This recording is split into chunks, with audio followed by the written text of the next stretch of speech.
Chapter 94. The Dragon Crossing the River and the Local Snake. Chapter 94. The Dragon Crossing the River and the Local Snake on her way over here. Ning Qingxue hadn't really met any bandits and thought Xiao Lei had been exaggerating since, although this was the border, it shouldn't be so chaotic.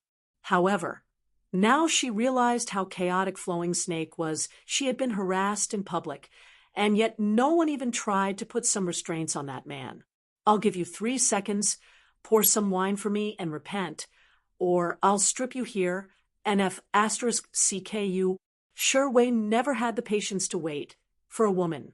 For him, women were only for men to use.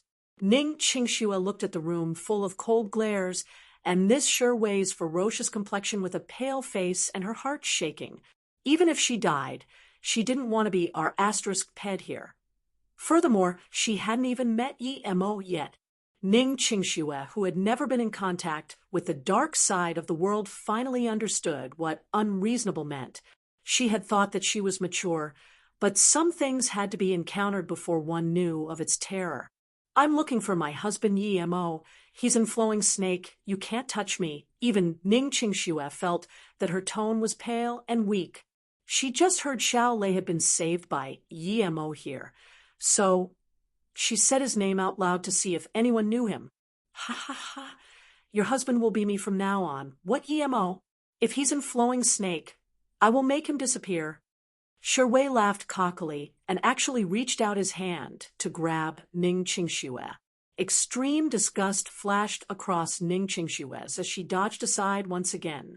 F*CK. Sure Wei was completely angry this time. There had not been a woman who dared to reject him.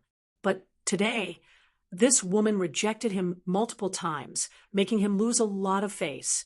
Wait! Brother Wei! Can you listen to a word of mine? A young man in his 20s suddenly walked over and said. Everyone looked with surprise at this person who had dared to disturb Sure Wei at this moment. Did he want to die? But when people saw who this was, no one added another word. The person who came up was called Rock, Fong Nan's personal guard. Although Flowing Snake wasn't 100% the land of the Pu Dao clan, there were no gangs who could rival them ever since the Vietnamese gang and the Philippines gang had been annihilated. Most people who came to Flowing Snake for business would give some respect to this local snake, the Pu Dao clan. Although Sure Wei was extremely unhappy being interrupted, he still knew Rock. This young man had always been beside Fong Nan and had some power in the Pu Dao clan, so although he was a dragon crossing the river, he didn't want to overdo it. He had no choice but to say, Brother Rock, if you have anything to say, please do, but I'm having this woman for sure. Hopefully you can explain fast, so I can go about my business. Although his tone was slightly polite, that arrogance was undeniably there. Obviously, although he respected Rock a little, he was not afraid of the Pu Dao clan. Rock's face changed but didn't argue back as he knew Sure Wei's origin. He could not only live well in Flowing Snake but many places at the border because he was a powerful person from the amphibian gang. For the amphibian gang, the Pu Dao clan could barely be called a local snake because the amphibian clan was the greatest clan at the border. Their activities were located at the borders of the Asian countries and did lucrative business.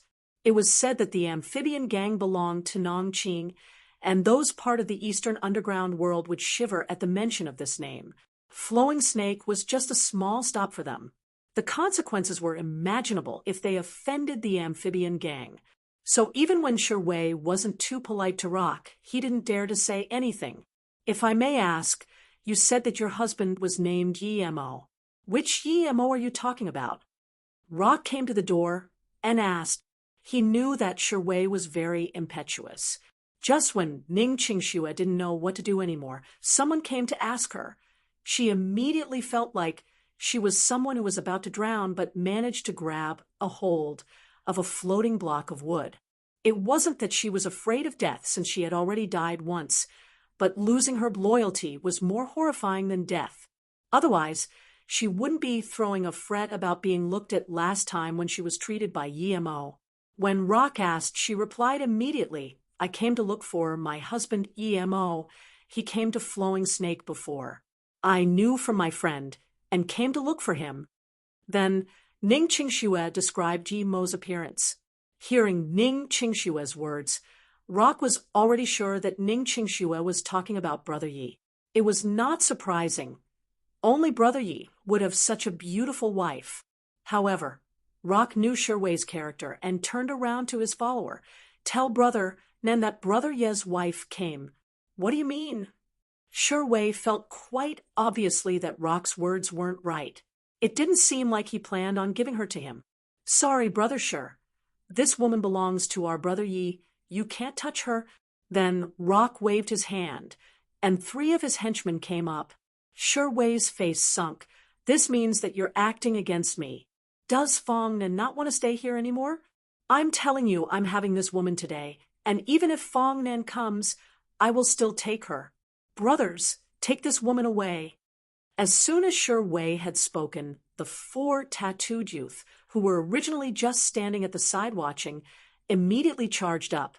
Rock's face changed, and after a moment's hesitation, he waved his hand, and his henchmen also came. The 2 sides immediately formed a dichotomy. A mere follower like you dare to take my woman. Do you really think I don't dare to do anything to you? Wait until I break your leg and ask for an explanation from Fong Nan. Brothers, attack. Shiwei's words were full of ferociousness and cruelty. With Shiwei's order, the 2 sides immediately started fighting. The hack swords they hid in their clothes were all taken out, and immediately blood spilled everywhere at this hotel. Ning Qingxue retreated to the door in a panic. At this moment, she truly realized just how chaotic it was here. There was a crowd of people hacking at each other, but no one came to manage the situation. Because Rock had fewer people, they were quickly on the losing side. But just when Shiwei wanted to drag Ning Qingxue away and leave, another 20 people suddenly came to the door. Fong Nan's furious voice sounded. Beat these bastards to the death. Fong Nan, you dare to touch me? Do you not want to live anymore? Hearing Fong Nan's words, Shiwei was worried and angry.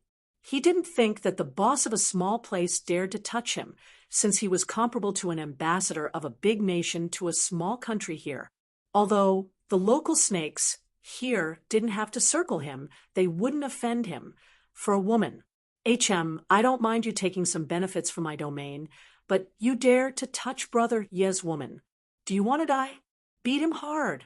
Fong Nan knew the consequences of offending Shiwei, but he was already respecting Yi Mo like a god. And this woman was his wife. How would he let other people touch her?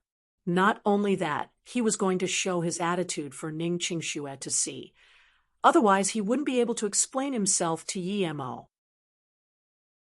Chapter 95. The Second Beautiful Lady Who Comes to Flowing Snake. Chapter 95.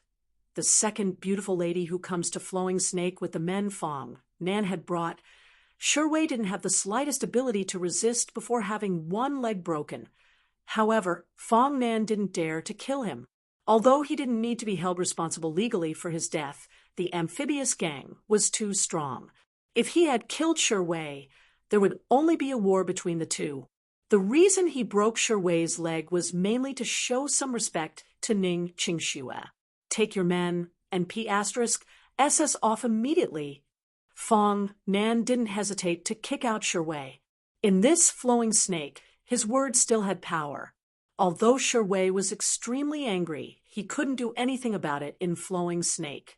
If Fong Nan told him to leave, that was the only thing he could do. Even if he wanted his revenge, he had to wait until he reported the incident here with exaggeration. Shiwei took his few men and left this hotel. They just swapped for another one, but didn't leave Flowing Snake.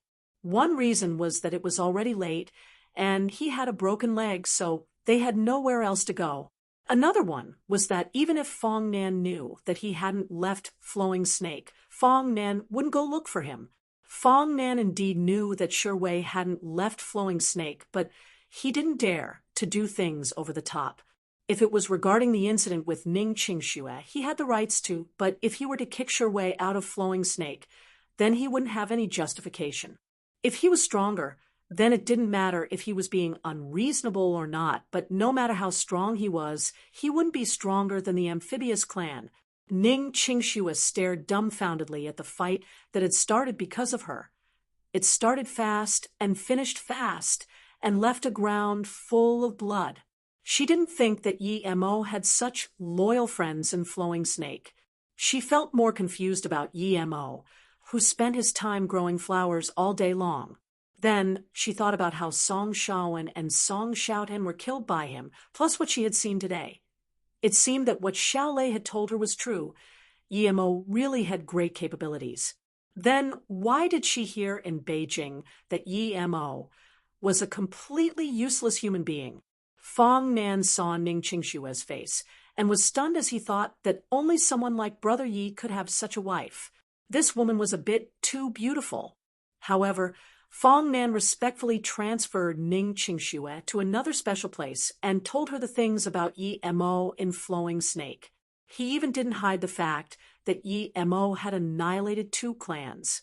In his view, Ning Qingxue was Yi Mo's wife, so she must have already known about what Yi Mo had done. The more Ning Qingxue heard, the more astonished she was. She didn't think that Yi Mo had done so much in Flowing Snake in such a short period of time. He had beaten the bosses here to be respectful of him. However, what made Ning Qingxue disappointed was that Yi Mo didn't come back and seemed to have gone somewhere else. Ning Qingxue suddenly felt a little lonely sleeping at this borderline fort in Flowing Snake. She didn't know why she came to find Yi Mo. From the start, Yi Mo was just helping her. Even the marriage was fake. Did she love him, or was it because of something else? What if she really did find Yi Mo? What should she say? Was she going to say, "Sorry, I shouldn't have treated you like that before," and then, no matter what Yi Mo replied, she would go back to her own life? Ning Qingxue suddenly felt lost. Love? What was love? Regardless of whether she loved Yi Mo, was she going to find someone else to marry afterward? She had no intentions of divorce after marrying with Yi Mo, but was she supposed to find Yi Mo and tell him that she didn't want a divorce? Was that all? Ning Qingxue sighed.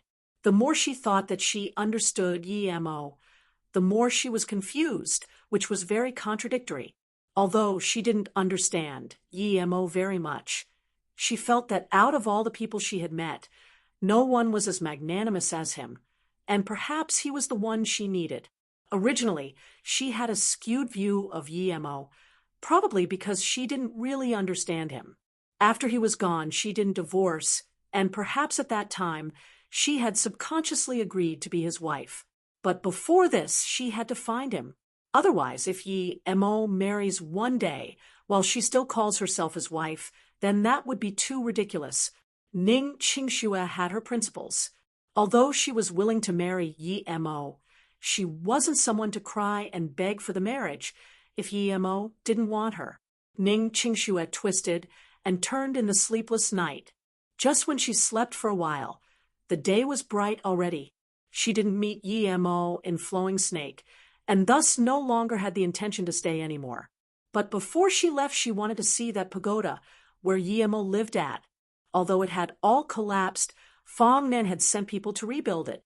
Ning Qingxue wanted to see where Yi Mo lived before, so Fong Nan brought a few henchmen and went with her himself. Flowing Snake was so chaotic, he didn't want Yi Mo's wife to have more troubles here. If this sort of thing happened, he wouldn't be able to say anything to Yi Mo. Not to mention, Yi Mo saved his life before and helped him get back the ruling authority here. Besides, Yi Mo was not hesitant in killing, and his gang didn't even have enough people for Yi Mo to kill. Ever since she had done her last mission, Qi Wanqing no longer had the mood to stay in the military. Every few days, she would call Luo Tsang and ask her cousin Zhu Man if Yi Mo went over. But each time, she received a disappointing answer. Yi Mo didn't go to the company her cousin managed in Luo Tsang. Of course, Qi Wanqing knew that Yi Mo lived a tight life, so since she had found him a job, why wouldn't he go? Was it because of his dignity? However, She thought that brother Yi didn't seem like that sort of person. She thought about it a few times and decided to go look for Yi Mo herself. She felt that if she didn't go find him, perhaps this brother Yi would never come looking for her in her entire lifetime. Although she was a bit bitter, she still decided to go to Flowing Snake and look for Yi Mo. Yi Mo told her last time that he was there. So since he didn't go to Luo Tsang, it meant that he was still in Flowing Snake. This was the first time since Chi Wanqing entering the military that she applied for a family visit leave. Although Lo Lin felt that Chi Wanqing wouldn't be visiting her family, it was Chi Wanqing's first time. So although Lu Lin was dubious, she could only allow it. Obviously, Chi Wanqing didn't go see her family. She went to Flowing Snake to look for Yi Mo. She had experienced a lot more than Ningqing Xue. So, of course, she knew what sort of place Flowing Snake was, but she wouldn't be scared. With her expertise, she wouldn't be afraid of even a few bulky men. Plus, she still had her bear cockroach and knew exactly how strong it was since she almost lost her life when she had been bitten by it. If it hadn't been for Yi Mo, she would have been dead already. Although Flowing Snake was very chaotic, it didn't pose a threat to her. It was just midday when Chi Wanqing arrived there.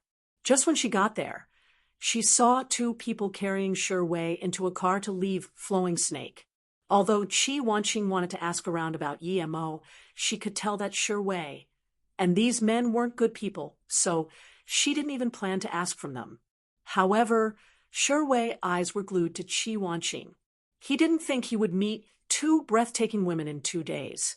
He still had such luck when he was about to leave. Fong Nan, so what if you robbed one away? I still met another today. As he looked at Chi Wanqing, his eyes were beaming. While still laying on the portable bed, he yelled without hesitation, "Take this woman away. We leave Flowing Snake, but I will have my revenge one day." Chapter 96, The Old Ginger Song Yuani. Chapter 96, The Old Ginger Song Yuani, of course. Chi Wanqing knew how chaotic Flowing Snake was, and wasn't even planning on talking with those hoodlum-looking people. She wasn't like Ningqing Xue. The things she had learned in the military weren't for show. She immediately kicked the two men who didn't even take her seriously and were kicked to the ground, and she didn't stop here. She went up and kicked twice again. Everyone could even hear the sound of bones cracking. Shi Wei was very annoyed that the women he had seen today dared to resist. But before he was able to release his anger, he found that his two men had their leg broken by Chi Wanqing. Before he was able to scream, Chi Wanqing kicked again right on his leg that had been just plastered. Shi Wei's howl could be heard almost a mile away, but in a place like Flowing Snake, no matter how much you screamed, no one would come and see. The remaining two men carrying Shi Wei were already shaking. They had never seen a woman with such strong power who didn't even hesitate when fighting. There were a few youths who had seen Chi Wanqing in the distance and wanted to harass her, but they immediately backed off after seeing this scene. This woman dared to beat Shi Wei. How could she care about them? In fact, if Shi Wei had immediately chosen to send all of his men to attack Chi Wanqing at the same time, perhaps Chi Wanqing would have some trouble, but only two went first, and these two had such a whimsical attitude that the result could be expected. However, even if Shi Wei took it seriously at the start, Chi Wanqing wouldn't mind. At most, she would have released Little Wolf, but if she did, people would die. Although Chi Wanqing knew how chaotic this place was, she didn't want to kill people so easily. Amidst the howls, Shi Wei didn't think the second beautiful girl would be so troublesome. Shi Wei, who was under unbearable pain, saw that this woman didn't seem like she wanted to punish him more. So he resisted the pain and called out, "Leave quickly." Chi Wanqing saw them leave, but didn't care. She was prepared to ask someone, but unexpectedly, the person who walked up toward her was a woman even prettier than her. However, this woman had a few men following behind her and appeared to be the leader of a gang. Was the head of Flowing Snake a woman? However, this woman didn't seem to dress like that. She seemed more like a docile, well-educated girl. No matter what, it was better to face a woman than a man. Thinking about this, Chi Wanqing walked toward this woman. She wanted to ask about Yi Mo. When Ning Qingxue first saw Qi Wanqing, she felt that something was strange but couldn't say what it was. However, it felt very real. Didn't they say that Flowing Snake was chaotic? How come such a pretty woman, not one bit inferior to me, is here? She was startled. Fong Nan and several of his men were accompanying Ning Qingxue, who went to see the pagoda, and when they saw that breathtaking woman, they started to wonder what was going on recently in this place, since 2 women of such caliber came consecutively in 2 days. Fortunately, they hadn't seen Qi Wanqing kicking the other men, or their impressions would have been different. "Hello, do you know if a man named GMO is here?" Qi Wanqing asked as she blocked Ning Qingshue's group. "You are also looking for him?" Ning Qingxue was surprised as she looked at the woman in front of her. She was charming, yet had the look of a martial artist. It was not surprising that she had such a strange feeling earlier, almost as if she had a sixth sense. "You are?" Qi Wanqing looked curiously at Ning Qingxue, wondering what Yi Mo's relationship was with such an excellent woman.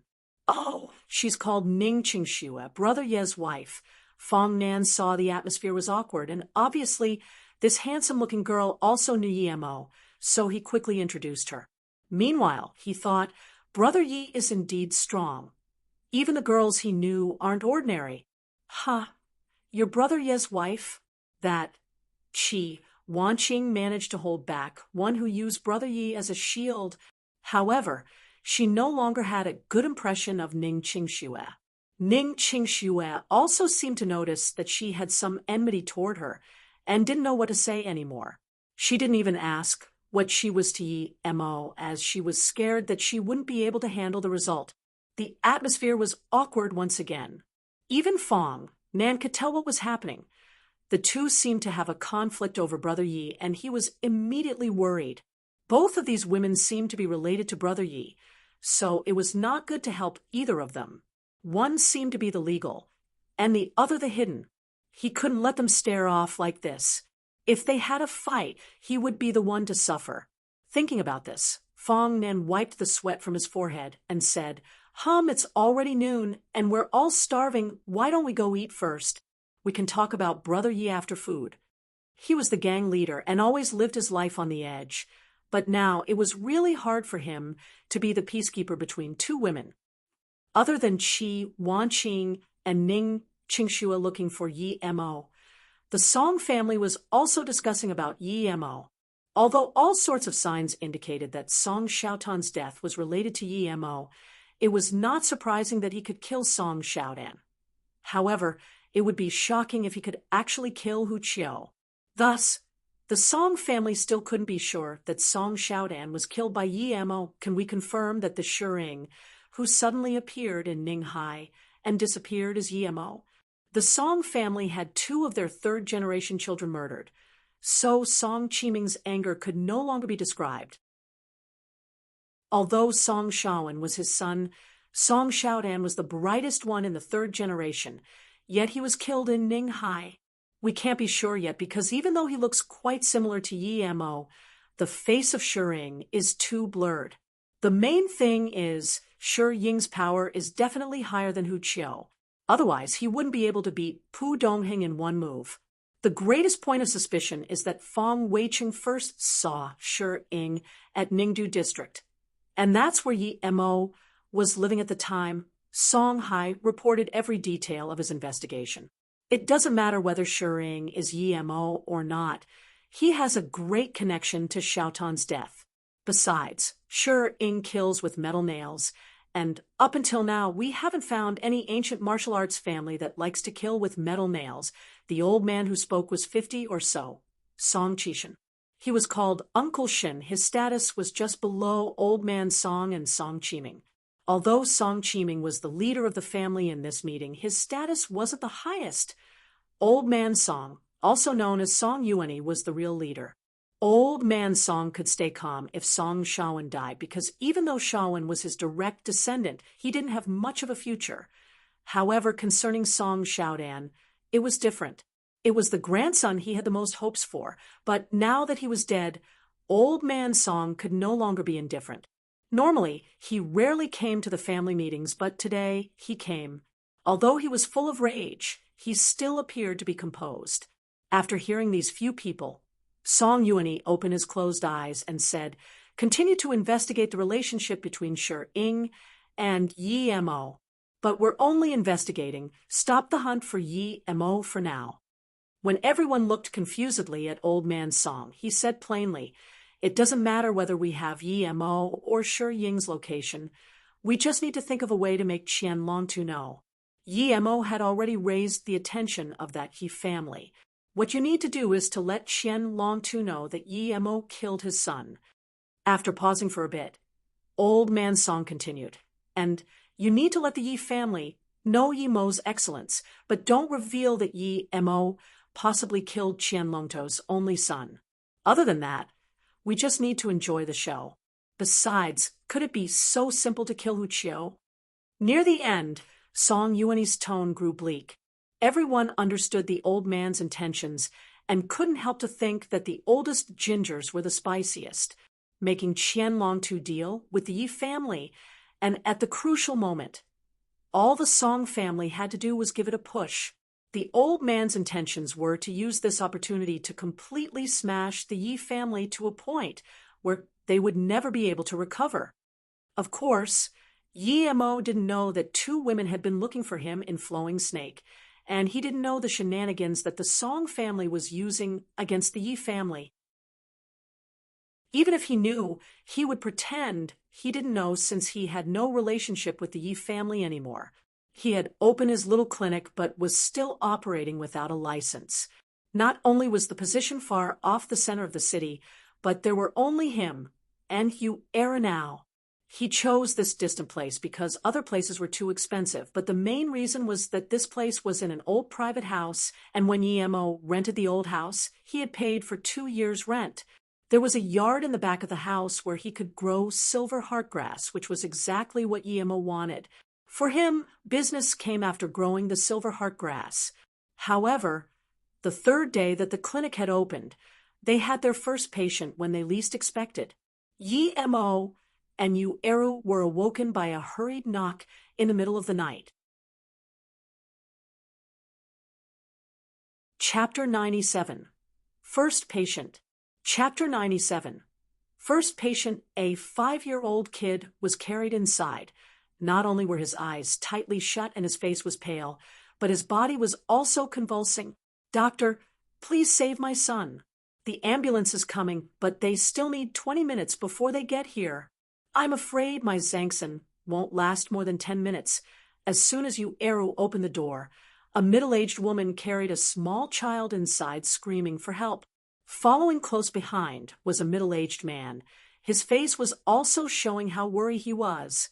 Other than these two, there was also a woman in her 50s behind them.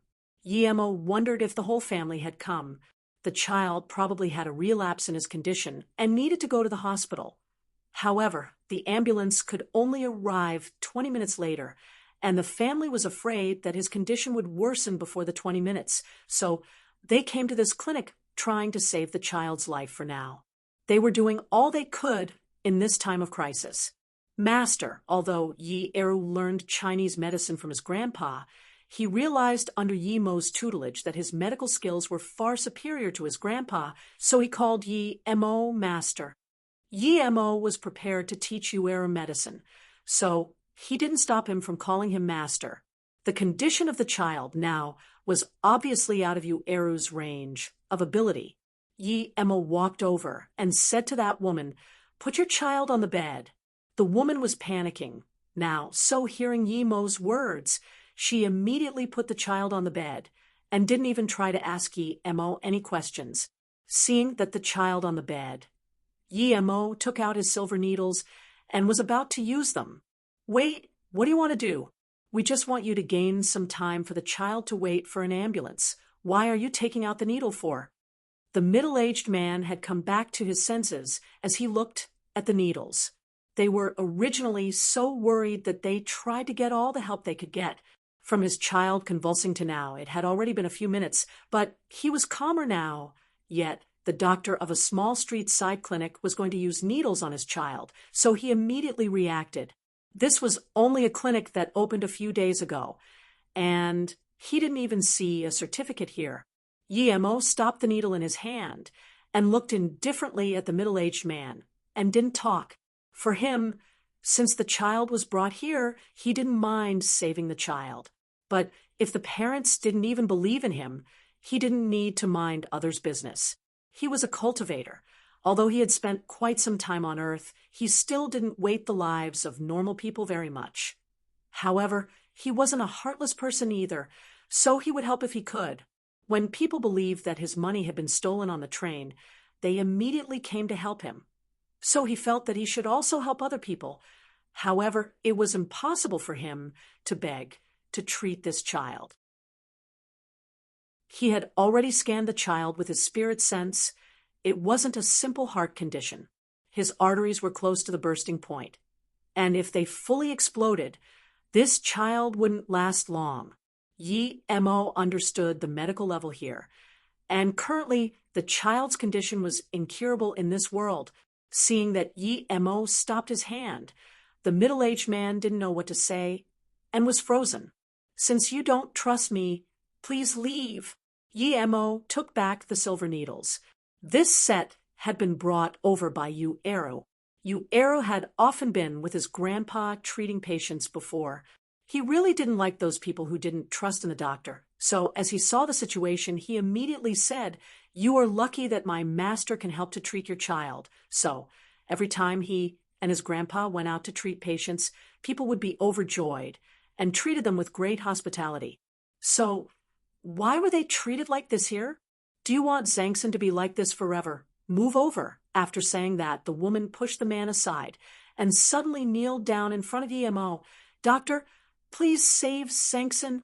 He was already like this last time, and if we hadn't been right outside the hospital at that time, he would have lost his life. "Please." Her intentions were very simple. The doctor didn't even ask about the condition and took out the needle to treat Zhangson, which meant that he really had a great ability. Otherwise, he should be asking about his conditions at least. Furthermore, she had heard that those doctors who used acupuncture were usually very abled since ordinary doctors didn't know how to use it.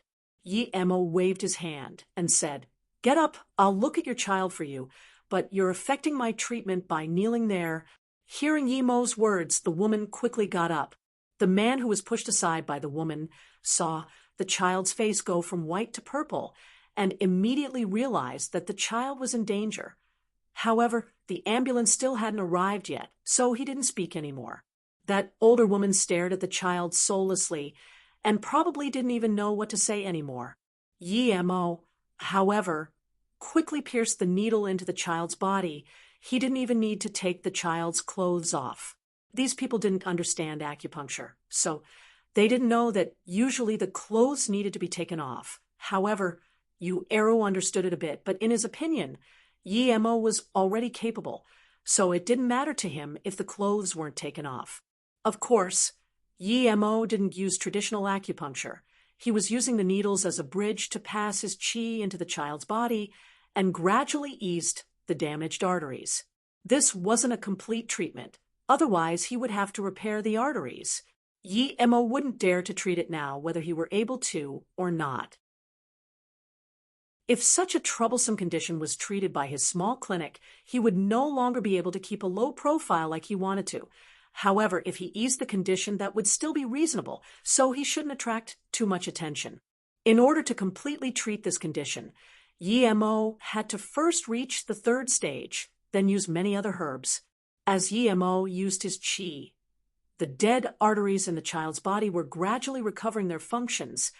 The purple on his skin was continuously fading, and after 10 minutes, the child's face returned to normal. Even those who didn't understand medicine could tell that the child was getting better. The man and woman were overwhelmed with joy and came up to grab the child's hand. Meanwhile, Yi Mo was left to the side. At this moment, the siren of the ambulance could be heard. Finally, the couple remembered that their child was saved by Yi Mo and hurried over to thank him. Yi Mo waved his hand. the ambulance is here. Take your child to the hospital. Despite knowing that the hospital couldn't cure this disease completely, it would be good to get a checkup. The couple didn't dare to waste time and took the child into the ambulance. They didn't even have time to pay the fees. Qi Wanqing and Ning Qingxue, who were in Flowing Snake, had understood now that both of them didn't know where Yi Mo went. From Ning Qingxue's mouth, Qi Wanqing understood that Yi Mo had offended the Song family, which shocked her quite a bit, although her grandpa was a soldier, and so was her father. Compared to the Song family, they were far off. Wanqing, what do you mean Yi Mo could have possibly gone to the desert? Hearing Qi Wanqing's words, Ning Qingxue had completely believed that Yi Mo wasn't an ordinary person, even though she didn't understand why Yi Mo was pretending to be a normal person, and was even kicked out of the Yi family. I feel that he is definitely going there. I was by his side at the time when he found that ragged goatskin map, and I helped him interpret the Tibetan words on it. His expression at the time was very joyful. My guess is that he is probably looking for something there, Qi Wanqing said with certainty. Ning Qingxue believed Qi Wanqing's words. Yi Mo's actions were weird.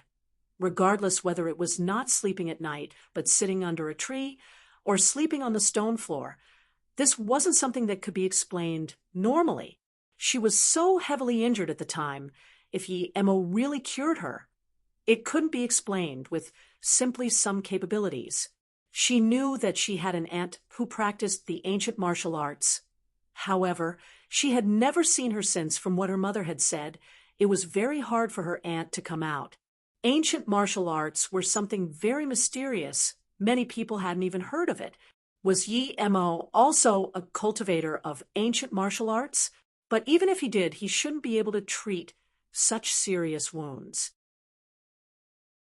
The more Ning Qingxue thought about it, the more she was confused, so she could only stop thinking and looked at Qi Wanqing. Do you still have that map? Qi Wanqing took out from her bag a map that she had drawn later and passed it to Ning Qingxue. I drew it afterward, but it's the exact same as the other one. Ning Qingxue took the map. It was very simple and just marked a few places of the Taklamakan Desert.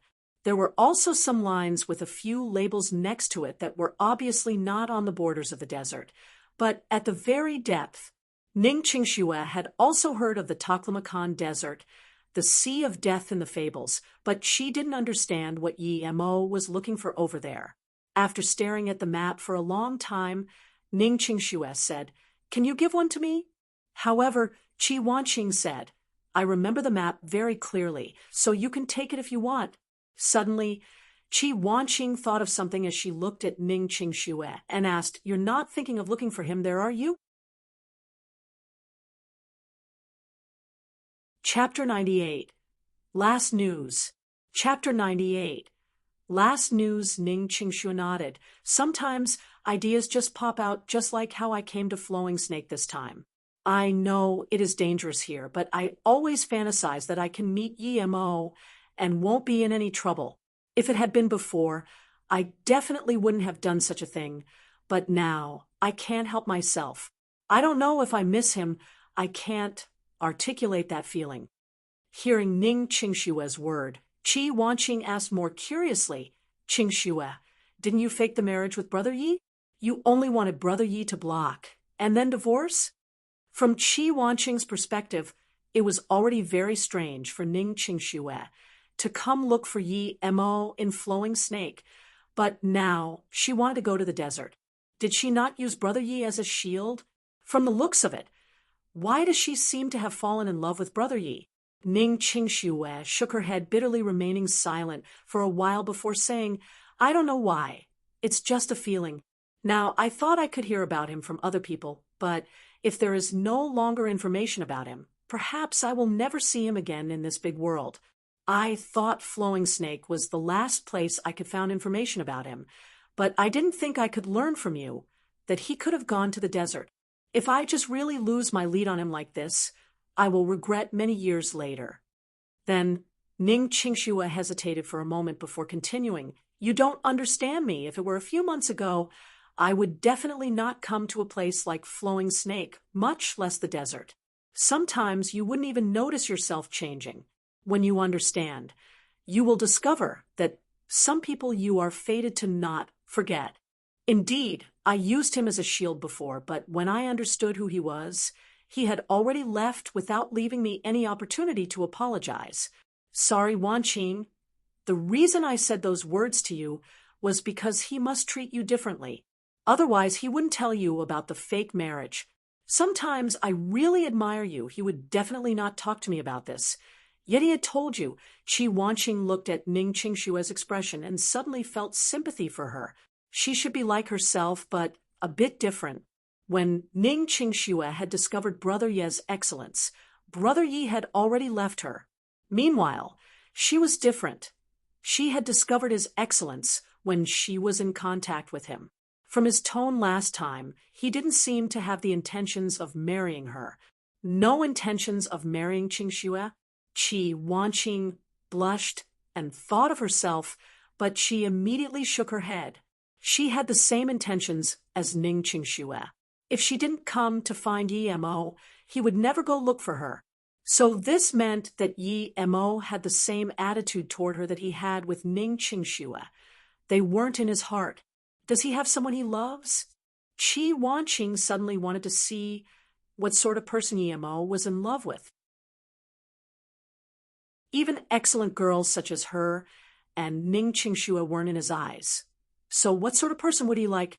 Qi Wanqing suddenly stopped herself from thinking and raised her head to look at Ning Qingxue.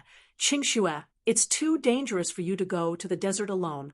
And Taklamakan is the sea of death. It is countless times more dangerous than Flowing Snake.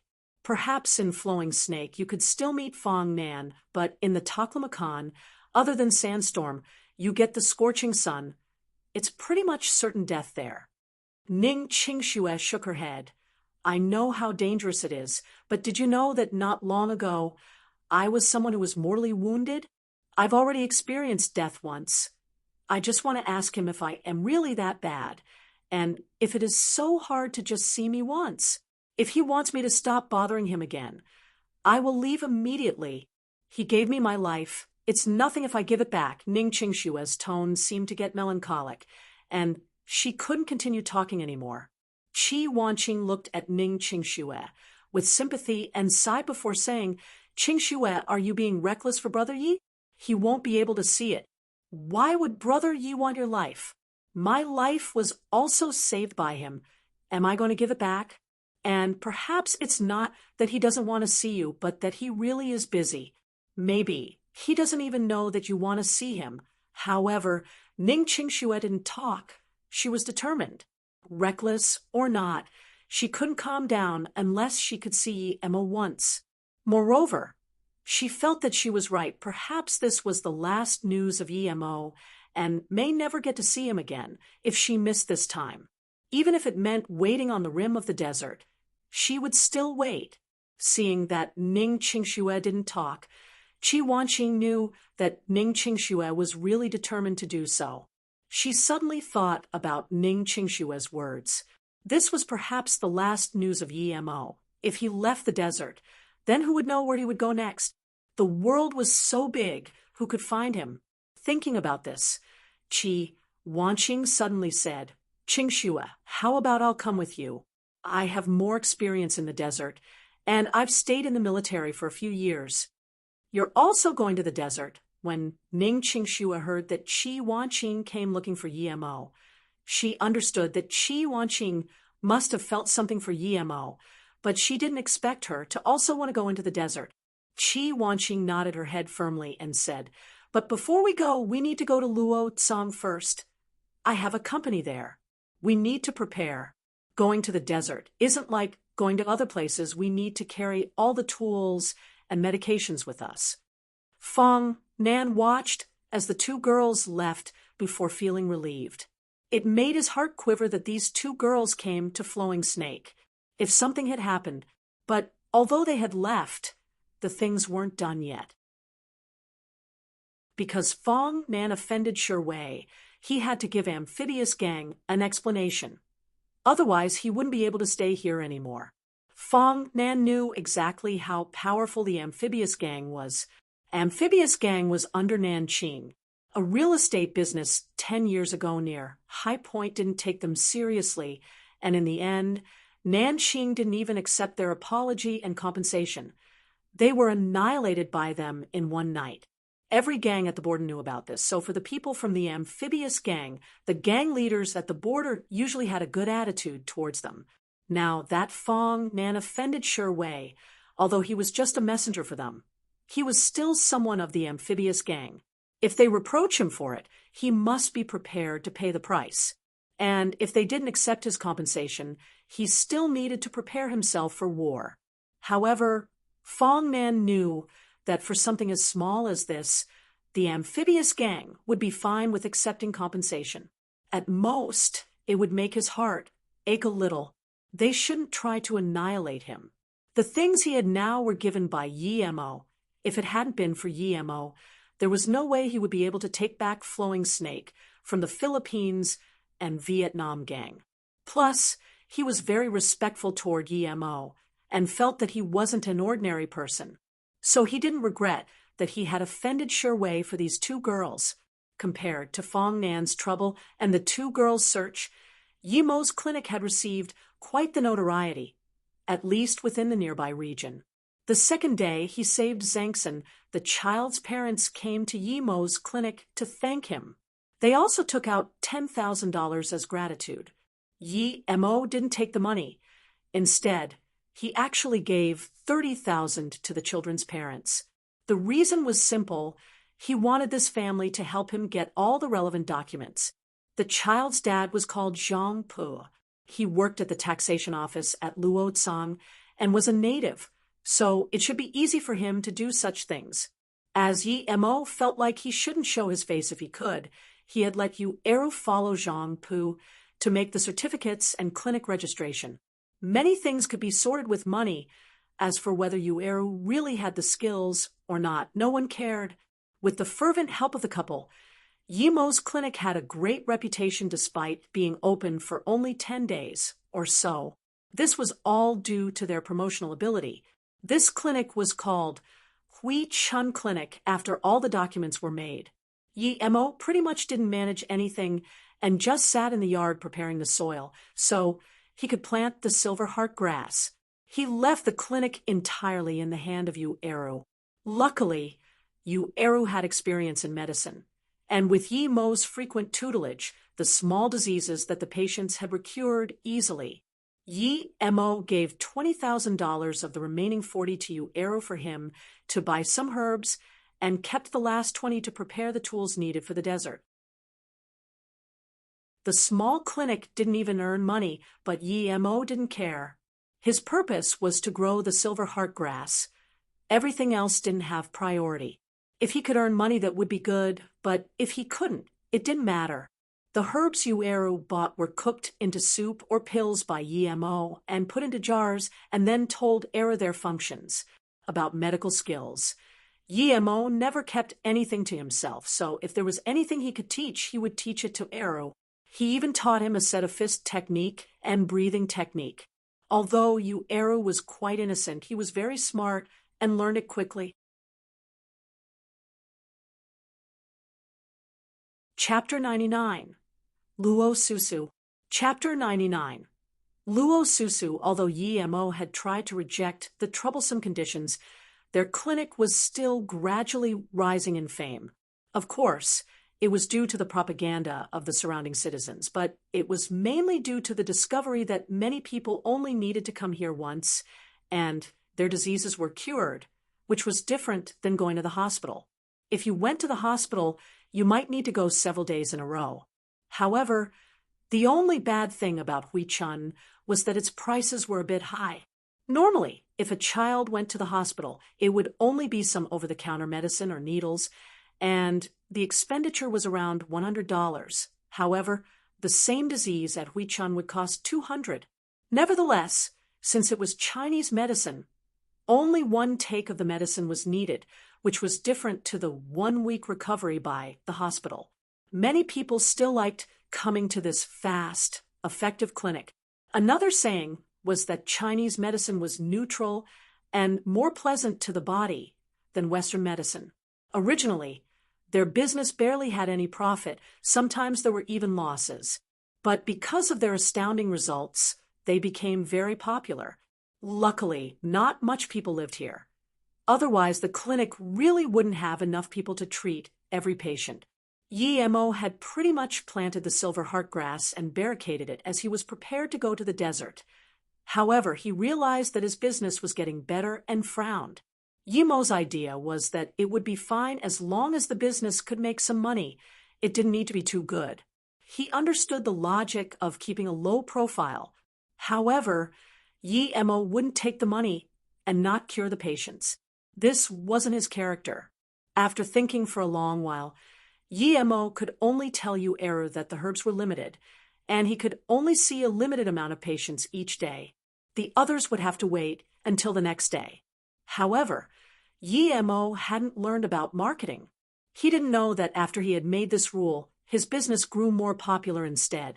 Yi Mo didn't have time to stay every day in the clinic and treat patients.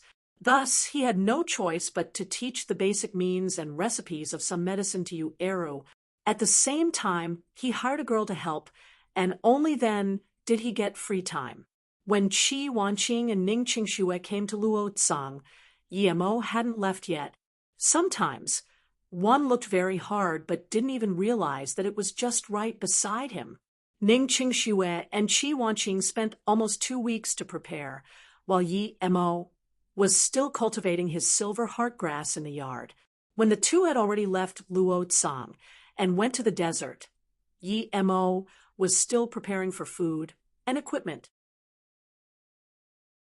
Although she knew that Qi Wanqing hadn't contacted her own family for a long time due to the incident with the marriage, Qi Wanqing's cousin could no longer remain calm after hearing that they were preparing to explore the desert. In the military, they had connections and people would look after each other, but the desert was merciless, and Qi Wanqing was going to the Taklamakan. It was dubbed the Sea of Death, and its ethnic name meant place where one could go in, but not go out. So Qi Wanqing's cousin started to wonder if the two girls were crazy and why they would go to the Taklamakan for an adventure. So as soon as Qi Wanqing left with Ning Qingxue, she called Qi Wanqing's mother, Tang Qianping. You state, Ning Qingxue's mother was talking to a girl in her 20s. What was intriguing was that the girl had a face cover and wore a pale yellow dress. However, her dress wasn't the same style as the modern-day style of young people. It seemed like a dress of an old era. This girl had long, black hair that was casually held up by a water blue clip, and a few loose strands of hair beside her ears gave her an out-of-the-world sense.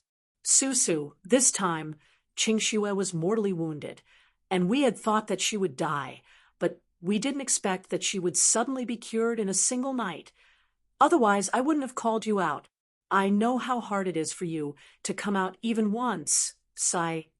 Lan Yu regretted calling this woman out now because she knew it was hard for her to leave, so she couldn't bother her with trivial things. This time, her daughter was heavily wounded, and thus Lan Yu thought about it before calling her out. However, she hadn't expected her daughter to be suddenly cured. She really would have had nothing to do if she still looked for trouble with the Song family when her daughter was perfectly fine. It doesn't matter, Sister Yu, if it hadn't been for you before, I wouldn't even be here anymore. Although I went to the hidden doors, I still remember Sister Yu's goodwill, so I would be able to come out a few more times for you, much less this once. Besides, something happened to Qingxue, so it is my duty to come and help her. As for that Song family, I will go have a look. The girl who had a face mask on had the voice of a charming bird, yet sounded spiritual. Just when Lan Yu wanted to stop Luo Susu from going to the Song family, Li Mumei suddenly ran in and said, Aniyu, Qingxue went to the Taklamakan desert. When I called her, she had already arrived. I tried to convince her, but she said that she knew what she was doing, and then actually shut her phone. Lan Yu suddenly stood up and spoke coarsely. What? You said that Qingxue went to the Taklamakan desert? What is she doing there? She said that she was going on an adventure with her friend. When I asked who she was going with, she only said that it was another girl. 2 girls going to the Taklamakan. this. Even Li Mumei didn't know what to say about Ning Qingxue. Taklamakan, many people have been lost there. Qingxue, this child, why can't she let me worry less? She was very good when she was in Beijing, but why did she change so much ever since coming to Ninghai? Sigh. Lan Yu suddenly sunk back into her seat speechless. Hearing Lan Yu's words, Li Mumei deeply felt the same. The original Qingxue not only had her own opinion but would never be impulsive for something. In the company, she organized everything, and she would cooperate very closely. But ever since she married Yemo, she changed too much, and now even Mumei could no longer understand Ning Qingxue, and didn't dare to guess what Ning Qingxue was thinking in her heart. Now, she was really naive sometimes. This was greatly discordant with the original Ning Qingxue, who would block a stick with their own body for a small blade of grass. Previously, she wouldn't have believed that Ning Qingxue would live alone at a far-off house by herself, or go to the desert no matter what. Had she fallen in love? They all say girls who were in love became foolish. The things they do are incomprehensible. However, Li Mumei didn't believe that Ning Qingxue would fall in love with someone either. Li Mumei still didn't know that Ning Qingxue went to Flowing Snake. If she did, she would have perhaps gone mad. Sister, you don't worry, I'll bring her back from there. Luo Susu suddenly stood up, speaking in a very soft tone. How can that work, Susu? Taklamakan is the sea of death. You can't go. It doesn't matter how strong you are. The dangers of nature aren't something a person could defend against. I'll tell her dad, and get professionals to bring her out. Lan Yu immediately rejected Luo Susu's proposal. Don't worry, sister, you trust me. I can find her and bring her back. I'm going there. Luo Susu's tone was full of confidence. Just when Lan Yu wanted to respond, Luo Susu was already gone. Lan Yu looked at Luo Susu's back and eventually didn't say anything. She knew Susu. She would rarely talk, but when she did, she would do it. Aunt Yu, is she Aunt Susu? Li Mumei had always heard about this aunt, but had never seen her before. Lan Yu nodded. Luo Susu was a little girl that she had picked from the side of the road when she had just married and had gone to the temple to pray. Furthermore, because Lan Yu wasn't pregnant at the time, she had raised Luo Susu like her own sister. However, when she was just 5 years old, a friend of her father-in-law saw her and said that she had the root of wisdom and could enter the hidden doors. Then they took Luo Susu away. Luo Susu didn't like to talk much since she was young and grew to be extraordinarily pretty. Although Lan Yu didn't want her to go there, her father-in-law said the opportunity was extremely rare. Besides, Qingxue was already 2 at the time, so she listened to the words of her father-in-law. Unfortunately, not long after Luo Susu was gone, her father-in-law had died, and they've been disconnected from her since. It wasn't until 12 years later that she came back and told Lan Yu the way to contact her, and if they ever had any troubles, they could go to her. Weirdly enough, the last time, she was wearing a mask too. Lan Yu also asked if Luo Susu could visit often, but she said that it wasn't easy. Although it was just one simple sentence, Lan Yu knew that it would be hard, so unless they had to, she wouldn't prefer to ask Luo Susu for help. This time, it was because of Ning Qingxue that she thought about finding Luo Susu. It was customary for the boys to take the father's surname and the girl to take the mother's surname, so she gave Luo Susu her mother's surname, Luo. Luo Susu had a thick white scarf around her neck, showing only 2 eyes. People almost couldn't see her covered face, but her unique dress and astounding posture still attracted a lot of attention. There wasn't a direct plane to the Taklamakan Desert, so Luo Susu took the plane to Wulamuki, and then changed there. At the airport of Korliai, not long after getting off, Ning Qingxue and Qi Wanqing were stopped. Ning Qingxue subconsciously took a few steps back. The experience at Flowing Snake gave her a deep impression. Dad. Qi Wanqing looked at the man who stopped her and called out. She hadn't seen her father for a few years, and this sudden meeting took her by surprise.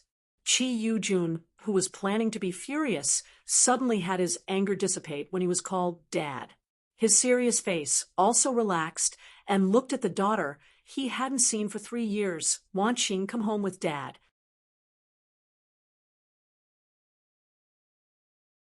Chapter 100.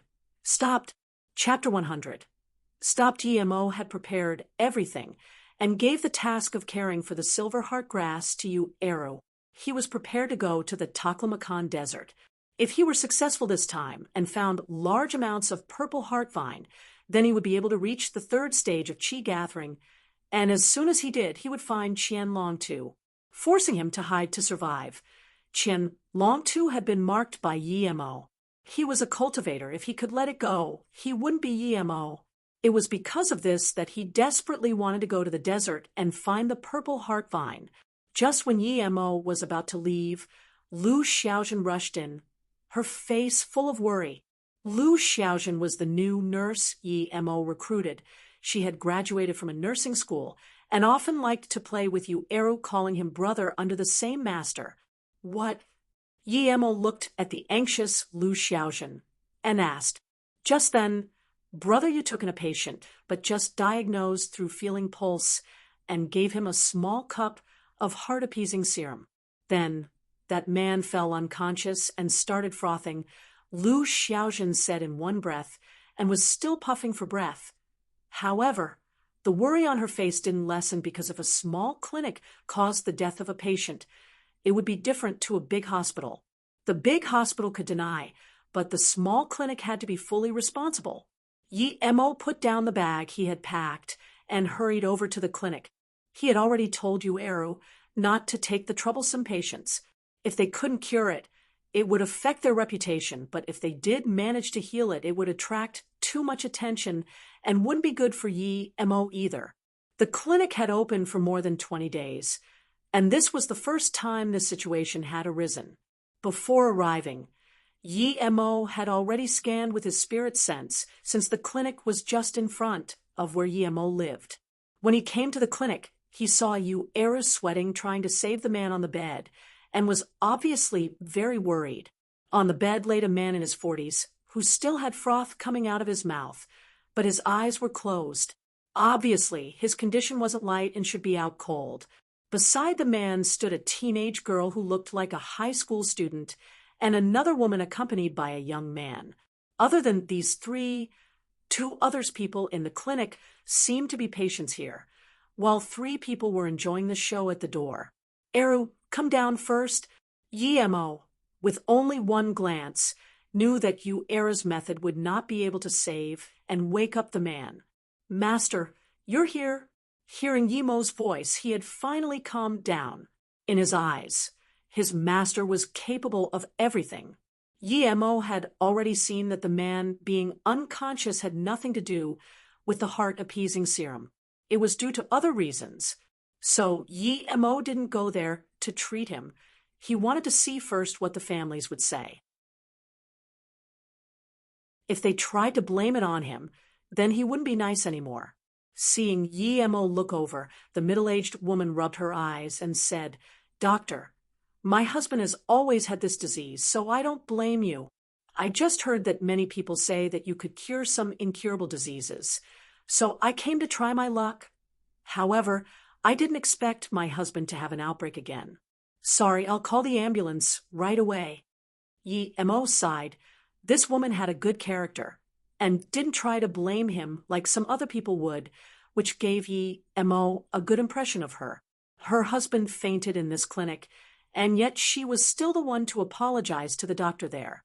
Yemo remembered when he was in Ninghai, he had read in the newspaper that an old lady fell down, and someone tried to help her up, but she actually blamed that person for knocking her over, and even wanted him to pay her compensation. Compared to that, this woman's characters was infinitely better, and Yemo decided to save her husband just because of the woman's character. Thinking about this, Yemo waved his hand and smiled. "Don't call them. It's useless to go to the hospital unless you want them to do an open brain surgery on your husband. However, that would still be detrimental. Coincidentally, I have a way to cure this disease, so I'll look at it for him now. Ah.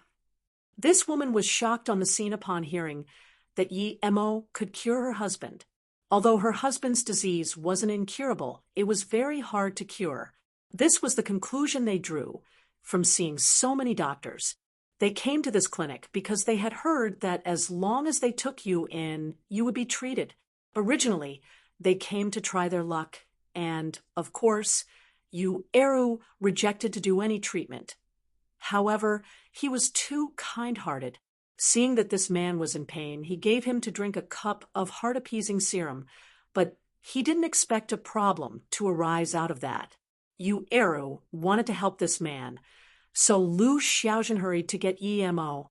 Although this woman knew her husband's problem, she hadn't called an ambulance because she had thought that Yu Eru would be able to save him. However, she hadn't expected Yu Eru to be unable to save her husband, even when his master came out. Thus, she decided to call the ambulance. Nevertheless, she would have never expected this younger-looking man to say that he could cure her husband, and was immediately stunned. By the time she had reacted, Yi Mo was already saving her husband. Yi Mo's knew this man's disease with a scan of his spirit sense. His disease should be called a hereditary hemorrhagic telangiectasia, one which was a small pink-red spot in the blood vessels of his brain. Even open-head surgery wouldn't be able to fully remove it, and might instead cause more severe consequences. Thus, Yi Mo said that hospitals currently wouldn't be able to treat such disease. However, this disease only tortured people. They would feel headaches all seasons of the year, and the more time passed, the higher frequency it had. Although this disease wouldn't cause people to die immediately, it would be very hard to live over 50 years. An illness that was hard to treat for a hospital was very easy for Yi Mo. He only needed to pass his spirit chi into the brain through the needle and remove the red dots. This was even easier than curing the purple coral poison of that old man. After all, he was currently in the late phase of the second stage of qi gathering already. It had only been half an hour, but Yi Mo was already done. When he was finishing up, the man actually sat up. Everyone was stunned as they looked at Yi Mo and wondered how there could be such magical doctor. He had only needed half an hour to make a person who looked like he was about to die lively again. The man sat up and was in shock, but soon he reacted and touched his pain-free head with joy. That joy was so intense that he was ready to call Yi Mo Dad. A few decades of headaches suddenly disappeared. Anyone would be delighted. Miracle doctor, this man said, and was about to kneel down and bow his head. However, Yi Mo stopped him. I just happen to know how to cure this disease. If it had been some other illness, I wouldn't have a way. He showed too much of himself healing this man. So he quickly found an excuse. At this moment, both the wife and the two children understood that Yi Mo had really cured the man. The woman was so happy that she was going to kneel down with her husband. Nobody knew how much trouble this pain had brought upon their family. Yi Mo looked at this family full of gratitude and felt emotional. He thought that the sooner he killed Qianlong, the sooner he would be able to help people by curing some hard diseases. His simple actions could make a family happy for life. The reason that Yi Mo would be able to stand out in the open after finishing Qianlong was because if he could do so, the Song family wouldn't dare to do anything to him. He had already heard from Wu Xueming that Qianlong definitely had more power than the Song family. They were incomparable, and he believed Wu Xueming's words.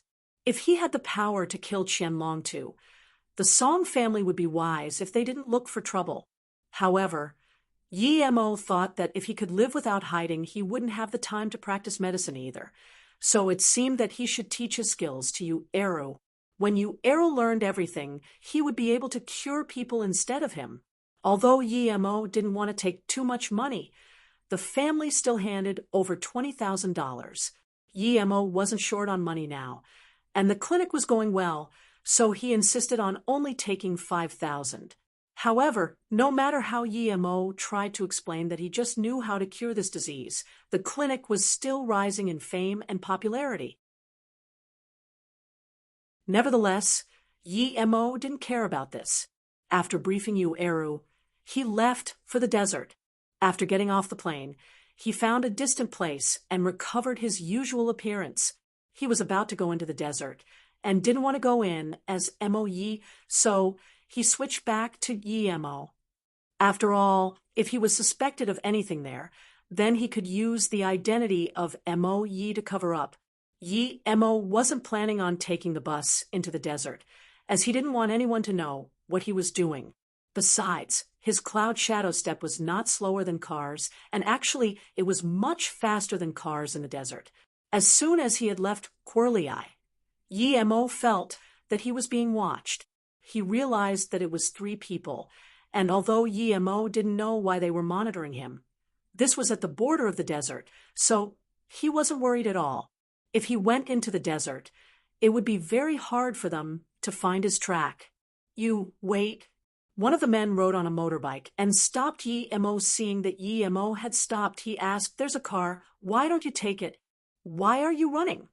Then he waved towards the 2 men behind him. One of them took out 2 photos, and as he looked at Yi-Mo, he frowned. Seeing this, Yi-Mo immediately knew he was suspected. He just didn't know what picture they were looking at. "So what if I run? Move aside." Yi-Mo estimated that things would get dirty today. "I can't tell about the face, but the figure looks really similar to Shering, and that man is called Yi-Mo," the person looking at the photo said.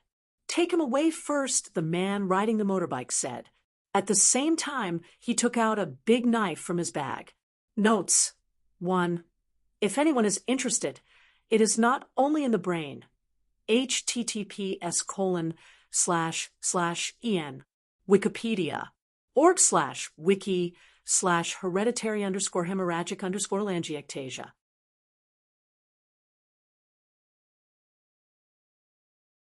Chapter 101. The Battle in the Desert. Chapter 101. The battle in the desert in the east part of Africa near the Somalia. There was an island called Naban where Qianlongto's army was set. This place was close to the Arabian Sea, so they could enter the sea at any time, which was good to store an army. The place that Qianlongtu chose to reside in was not only good-looking, but had a surrounding mountain that shielded it from anyone's view. In any case, even if it weren't shielded, no one would be stupid enough to spy on Qianlongto's army. At this moment, Qianlongtu, who was at an extremely grandiose mansion, was roaring. His only son was killed inland, and now there was still no news of the killer.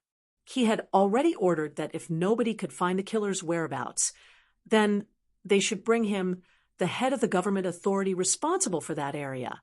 However, just when Qianlongtu was getting more and more impatient, a soldier in charge of the communications suddenly ran in and reported, "Godfather, we have news of the killer." Qianlongtu liked people to call him Godfather because he had loved the American movie The Godfather. He often said that he would be better than him. Right now, Qianlongtu's greatest worry was that his son's killer wouldn't be found. And now that he heard the killer had been found, no matter how calm he was, he couldn't help but to ask immediately. If it had been anything else, he would sit without moving and wait until the soldier had finished his report. But since it involved his son's killer, he couldn't keep his calm anymore. "We don't know the name of the killer right now, but his figure seems very close to Shering. We have already 3 brothers that have been killed by this man, and the way he kills is exactly the same, shooting metal nails into the forehead. It can be seen that this man is the same person as the killer at Ninghai. Our men must have found something special and went to ask but were killed." The soldier reported everything he knew. Qianlongto's face kept changing but didn't say a word. He knew that the soldier should still have something else to report. As expected, the soldier breathed and continued after he had killed them and was prepared to destroy the evidence. The local police came. However, this person didn't seem to want to act against them, so he stole the motorbike and drove into the Taklamakan desert. Our men have already followed him in. Immediately assemble every member of Nanqing. Capture him at all costs, even if it means flipping the desert, or just kill him and bring his head back as a sacrifice for Shiping." Qian Longtu interrupted the soldier's words and said, immediately, Yi Mo saw that these three people were identifying him through the photo and knew that if he were to let them go, his identity would be exposed. Since they still need to use the pictures, it meant that they weren't 100% sure that Yi Mo was suring. It didn't matter if his identity was exposed, but it couldn't be exposed now. Now, he was still in the second stage of qi gathering, so it was not good for him if his identity was exposed. Once he reached the third stage, he would be able to use many of the magical arts. Then it wouldn't matter. Since he knew that these three came to investigate him and were suspecting him, he immediately killed them without mercy. Although he knew they were either from the Song family or Nanqing, Yi Mo wasn't sure which. However, at the pace the Song family should be investigating him, it shouldn't be them, since they wouldn't have such influence, so these people were probably Nanqing's men. Thinking about Nanqing, Yi Mo was also surprised. As soon as he showed his face, these people came charging over. Luckily, he stayed at home and rarely showed his face in Luotsam. Otherwise, he would probably have been discovered there.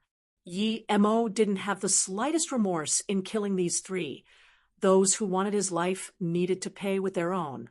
However, killing people in broad daylight required cleaning up. This wasn't Luo Yu continent where no one cared if you killed someone. Just when Yi Mo was prepared to burn the three people, a police vehicle suddenly came over. He deduced that there was a fourth person who had run away and called the police, so now that he had been exposed, Yi Mo could no longer be bothered with destroying evidence. He rode on the motorbike and escaped into the desert. Although Yi Mo killed men from Nanqing, he didn't feel the slightest pressure at all. However, he still didn't want to attack the police, and without life-threatening situation, it was too significant to kill them. Yi Mo still wanted to stay here and didn't want to do such thing unless his life was in danger. Even if he had killed the police and removed the evidence there, he wouldn't have been able to seal the information shut since there was still a fourth person somewhere. Before Yi Mo came, he went through large amounts of information regarding the desert. He didn't plan to enter at this point, but he had no other choice. He knew that the most dangerous place was the Ku Lake near the outskirts, and many explorers had died here. The difference in temperature between day and night was tremendous, and usually explorers would never come here alone. When they did, it was with a big team. Yi Mo also found the names and coral Luobu, Holy Door, but he wasn't sure if Luobu was the Luobu Lake. The map didn't point to the direction of Luobu Lake either. However, according to the data he had gathered, Taklamakan once buried large amounts of ancient cities, one of which was the famous Lulan city, who had also disappeared here. Many cities along the Silk Road have been buried by the desert in history. Yi Mo didn't know if the Holy Door he had to find was one of the ancient cities here. Yi Mo didn't rush into the desert. Although he was a cultivator, his state was very low, and now, not only he didn't have storage equipment, but he had strayed from the original route, so after he had gone in the desert, he stopped moving forward. Instead, he took out the map and wanted to carefully determine his following route. Many people who came with many vehicles were eventually buried either in Luobu Lake or someplace else in the Taklamakan Desert. Yi Mo was only by himself now. All the water he had was carried in his bag. He was a far cry from those who had cars filled with water. Yi Mo originally thought that he had gone deep into the desert now and was very far from the nearest road, so those from Nanqing shouldn't be able to chase him here. However, Yi Mo once again underestimated the people from Nanqing. He quickly realized that he had been surrounded after only an hour or two since he had set up the tent. These people were really fast and actually chased into the desert. Yi Mo didn't have time to pack up his tent and just put his bag on and got ready to run. In the desert, there was no place to hide, and these 20 or so people had at least 10 guns. although they didn't have any strong guns. And most of them were the same model, it was still enough to threaten Yemo. As though knowing Yemo's power, those people didn't hesitate to open fire as soon as Yemo came out. One person even threw a grenade. Obviously, these people's orders were to bring him back dead, or alive, in the desert. Yemo didn't have another choice except to kill them all. At the same time he dodged the bullet, the metal nails flew out like flower petals. This wasn't the stone room in Flowing Snake. In this boundless desert, there were almost bullets flying from all directions. Yemo was sure that these people weren't from the Song family. They wouldn't be able to get this firepower. They were definitely from Nanqing. Qian Longtu managed to get more than 20 people in such a short time, and more than 10 guns. It could be seen how powerful Nanqing was. If he had been at their base, then what would the scene be like? Yemo was starting to reconsider if he had the power to face Nanqing at their headquarters even after he had reached the third stage. However, he didn't have time to think because another 2 Range Rovers were heading their way. The car's engine could be heard during the battle, and Yemo knew that if he didn't finish this quickly, there would be more and more people. He felt some pain on his lower waist, and Yemo knew he had been shot. After all, his spirit sense range was still too small. He couldn't dodge the hidden shots. However, the person who shot him was killed by his nail at the next moment. When the Range Rovers were getting closer and closer, Yemo had killed everyone who surrounded him before. However, he had also received a gunshot wound, and his tent was full of holes, which scared him a little. He didn't want another accident like this to happen. He had used a lot of chi in this battle. After all, he had to dodge bullets. He didn't think a long time before simply leaving his tent behind and quickly dashed into the depth of the desert. While running in the desert, Yemo realized he had been a bit careless. He hadn't expected Nanqing to be this crazy, sending people into the desert to obstruct him. He couldn't even act according to his plan before taking a bullet. After 2 hours, Yemo was completely lost. Although he knew it was very dangerous to be lost in the desert, this was still much better than tens of people with guns surrounding him. Yemo stopped and treated his wound before realizing that at least 6 of the 20 bottles of spring water he had were pierced by bullets. The direction of the bullet was very weird. It shot through 6 bottles at once. Yemo looked around. It was a boundless desert everywhere, and a few occasionally dead tree. He cursed now he didn't even have a tent. If only he had a GPS. However, Yemo didn't have the money to buy such a thing at all.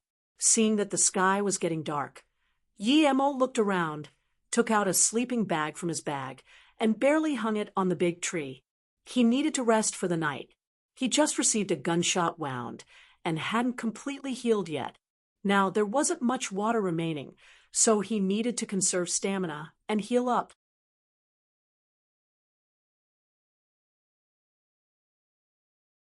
Chapter 102, Tear Like Milan, White Hair Like Silver Sand. Chapter 102, Tear Like Milan, White Hair Like Silver Sand. The night in the desert was relatively cool, and the calm breath almost made Yemo forget that he was still in the desert. However, due to the disturbances of unknown bugs, Yemo didn't get a very restful sleep. Despite this, Yemo still felt pretty energetic when he woke up the next day.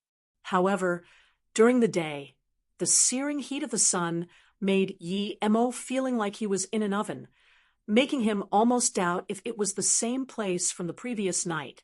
The rolling heat wave attacked Yemo, and this wasn't even in June. The weather was slightly cool, but the desert was so hot. It seemed that the temperature here was almost 45 degrees Celsius. If this was in June, would the temperature reach 100 degrees Celsius? Yemo didn't dare to stay too long, although his wound was pretty much fine. The more he stayed in the desert, the more danger there was. Since he came, he needed to hurry up and go about his business. Although Yemo found the words Luobu on the map, he didn't plan to go there immediately because the road he got on the map didn't point to that place and instead pointed somewhere else. However, after Yi Mo had run for a day, he saw a vast empty place surrounded by dunes. The sand rolled everywhere. Yi Mo had done some research about the Taklamakan Desert and immediately knew this was the Luobu Lake.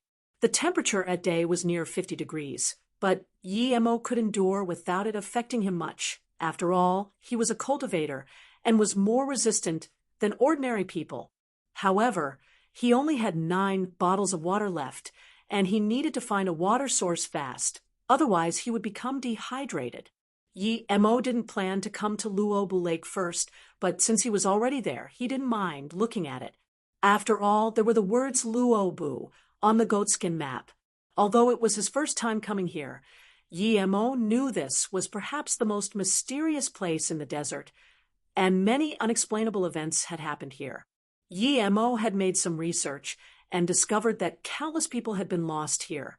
However, there was also a legend that everyone knew. Before Luobu Lake disappeared, it was called a mortal lake. It was said that the wind god, in order to prevent his daughter Milan from being together with the mortal Luobu, gouged his eyes and broke Milan's legs before scattering them to the east and west side of the desert, making them forever apart. The two weren't able to see each other anymore, and the longingness for each other was like a sword which fastened their aging. In one night, the beautiful young girl Milan's hair turned white, and her rolling tears gathered and formed a river which converged to form a sparkling lake. This formed the fable of the Luobu Lake. Later on, it was said that Milan's yearning became a fatal sickness, and the night that she had died, the heavens changed and the river went dry. The beautiful Luobu Lake had since disappeared, leaving behind this place full of silver sand, which was said to be made from the young girl's white hair. This was the tearful story of Milan, her white hair, and the silver sand. Yi Mo suddenly thought of this story when he was standing at the Luobu Lake. When he read the story before, he didn't have much reaction to it, but now, standing at the place where the story happened, he realized how melancholic this was. Separated by the heavens, reminiscence like the sword. Was this exactly like him and his master? He didn't know Luo Ying's feelings before, but now he did, and finally understood what separated by the heavens and yearning like the sword felt like. When he was by Luo Ying's side every day, he didn't pay attention to it, but after leaving, he found that he had really lost something. Now that he was reborn on Earth, he realized how low his EQ was before. He couldn't even tell Luo Ying's feelings, and could only feel he liked staying with her. However, when the danger came, the first thing Luo Ying thought about was to take him away, but when she activated the teleportation rune, he seemed to have felt a warm sensation brush past his neck. Now that Yi Mo thought about it, he realized what that warmness was. When Luo Ying activated the rune, she must have been discovered and someone sneaked attacked her. But in order to take him away, his master blocked this attack with her own body, and that warmness was the blood she had spat out. Yi Mo suddenly felt he hated himself. He only understood it now, but even then, what if he did? Could he see Luo Ying? If Luo Ying was still where she was before, would she think about him? Just like Milan's tear story, Yi Mo sat on a hardened dune and reminisced the bits and pieces of his memory with Luo Ying and felt immersed at the moment. It was unknown how long he was there before Yi Mo sensed danger. He moved out as quickly as he could, but there was nothing around him. It was as though his feeling before was wrong.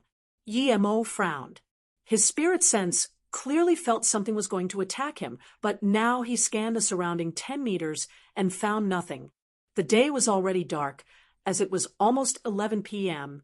He had already been standing there for a few hours. Yi Mo decided to rest one night first and try to find a fresh water source nearby. However, due to his feeling before, he was much more alert. During the night, Luobu Lake was dead silent, but mysterious. Yet, Yi Mo was a cultivator. He wouldn't feel much even if he slept at a graveyard, much less a desert. However, he had seen a ghost cultivator before, but he didn't believe there was such thing as ghosts on Earth because if you weren't a cultivator, your soul would dissipate once you died. Meanwhile, most ghost cultivators were cultivators who had high power but didn't want to enter samsara after death, so they used special artifacts to forcefully keep their soul in the cultivation world to cultivate. Although ghost cultivators could still become immortals when they reached the highest stage, almost no one could reach this stage. The silence didn't last long before a faint and distant shrieking sounded, but since Yi Mo knew that there were some animals in the desert, he didn't mind. However, the spirit chi was even more scarce in the desert, so Yi Mo couldn't cultivate. He could only sit beside a salt pile and rest. As such, he only rested for an hour before that feeling of being ambushed gushed in his heart again. Yi Mo took out a few metal nails and closely followed the thing that wanted to ambush him. Although he couldn't scan it, he felt it. As though feeling Yi Mo's vigilance, the thing that wanted to ambush didn't move, but just watched Yi Mo. At this moment, Yi Mo knew that his senses weren't wrong. He really was being watched by something, and this thing was very patient.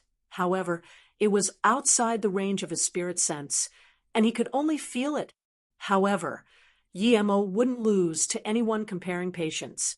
He often cultivated for more than a year, so a few hours was barely anything. Another hour passed, and the thing that hid in the darkness seemed to feel that it was being too careful. Who could discover it when it hid in the sand? It no longer hid and jumped up and rapidly aimed for Yi Mo's head. Its speed even reached Mach 1. However, Yi Mo could even dodge normal bullets, not to mention that he had his attention focused on this thing. So how could he let it attack his head? At that instant, he dodged and shot multiple nails out. A shrieking cry resounded, similar to the shriek of a mouse, but amplified many times. He knew that his nails had hit its target, and at this moment, Yi Mo punched toward the dark shadow. However, Yi Mo realized that his killing blow had missed. That dark figure had run away. But how could Yi Mo let this dark figure escape after grasping its trail? He didn't even think before chasing. Yet, after chasing for more than 10 minutes, he still couldn't catch the dark figure. Seeing that this dark figure was faster than him, Yi Mo threw out 2 fireballs. PSH. The fireballs hit the sand, blasting sand everywhere, but the black figure had disappeared. Yi Mo just felt his head numb. He didn't believe in ghosts, but this unexplainable thing just happened in front of his eyes. He clearly saw his fireball land on the dark figure and just disappeared. However, he didn't believe that his fireball could turn the dark figure into nothingness. He wasn't that powerful yet. The surrounding was scarily quiet. The thing that screamed disappeared, and everything else was just the same. Yi Mo calmed down. It was too late. Even if he wanted to find something, he had to wait until the next day. When Yi Mo was prepared to come look again the day after, he suddenly realized he had lost his sense of direction. It had only been 10 minutes, but he was completely lost. At this moment, Yi Mo felt the seriousness of the issue. When he chased the dark figure, he didn't think he would be lost at all, so he didn't carry his bag with him. All of his things were in his bag, so if he lost his bag, it would be a failure even if he managed to get out of here because there were some silver heart grass seed and the purple heart vine in there. Not to mention these things, he wouldn't last long in the desert without water, even as a cultivator. He needed to go back immediately and find his bag. However, Yi Mo immediately rejected this idea. If he went back at this time, he could perhaps get farther and farther away, and eventually lose his bag forever.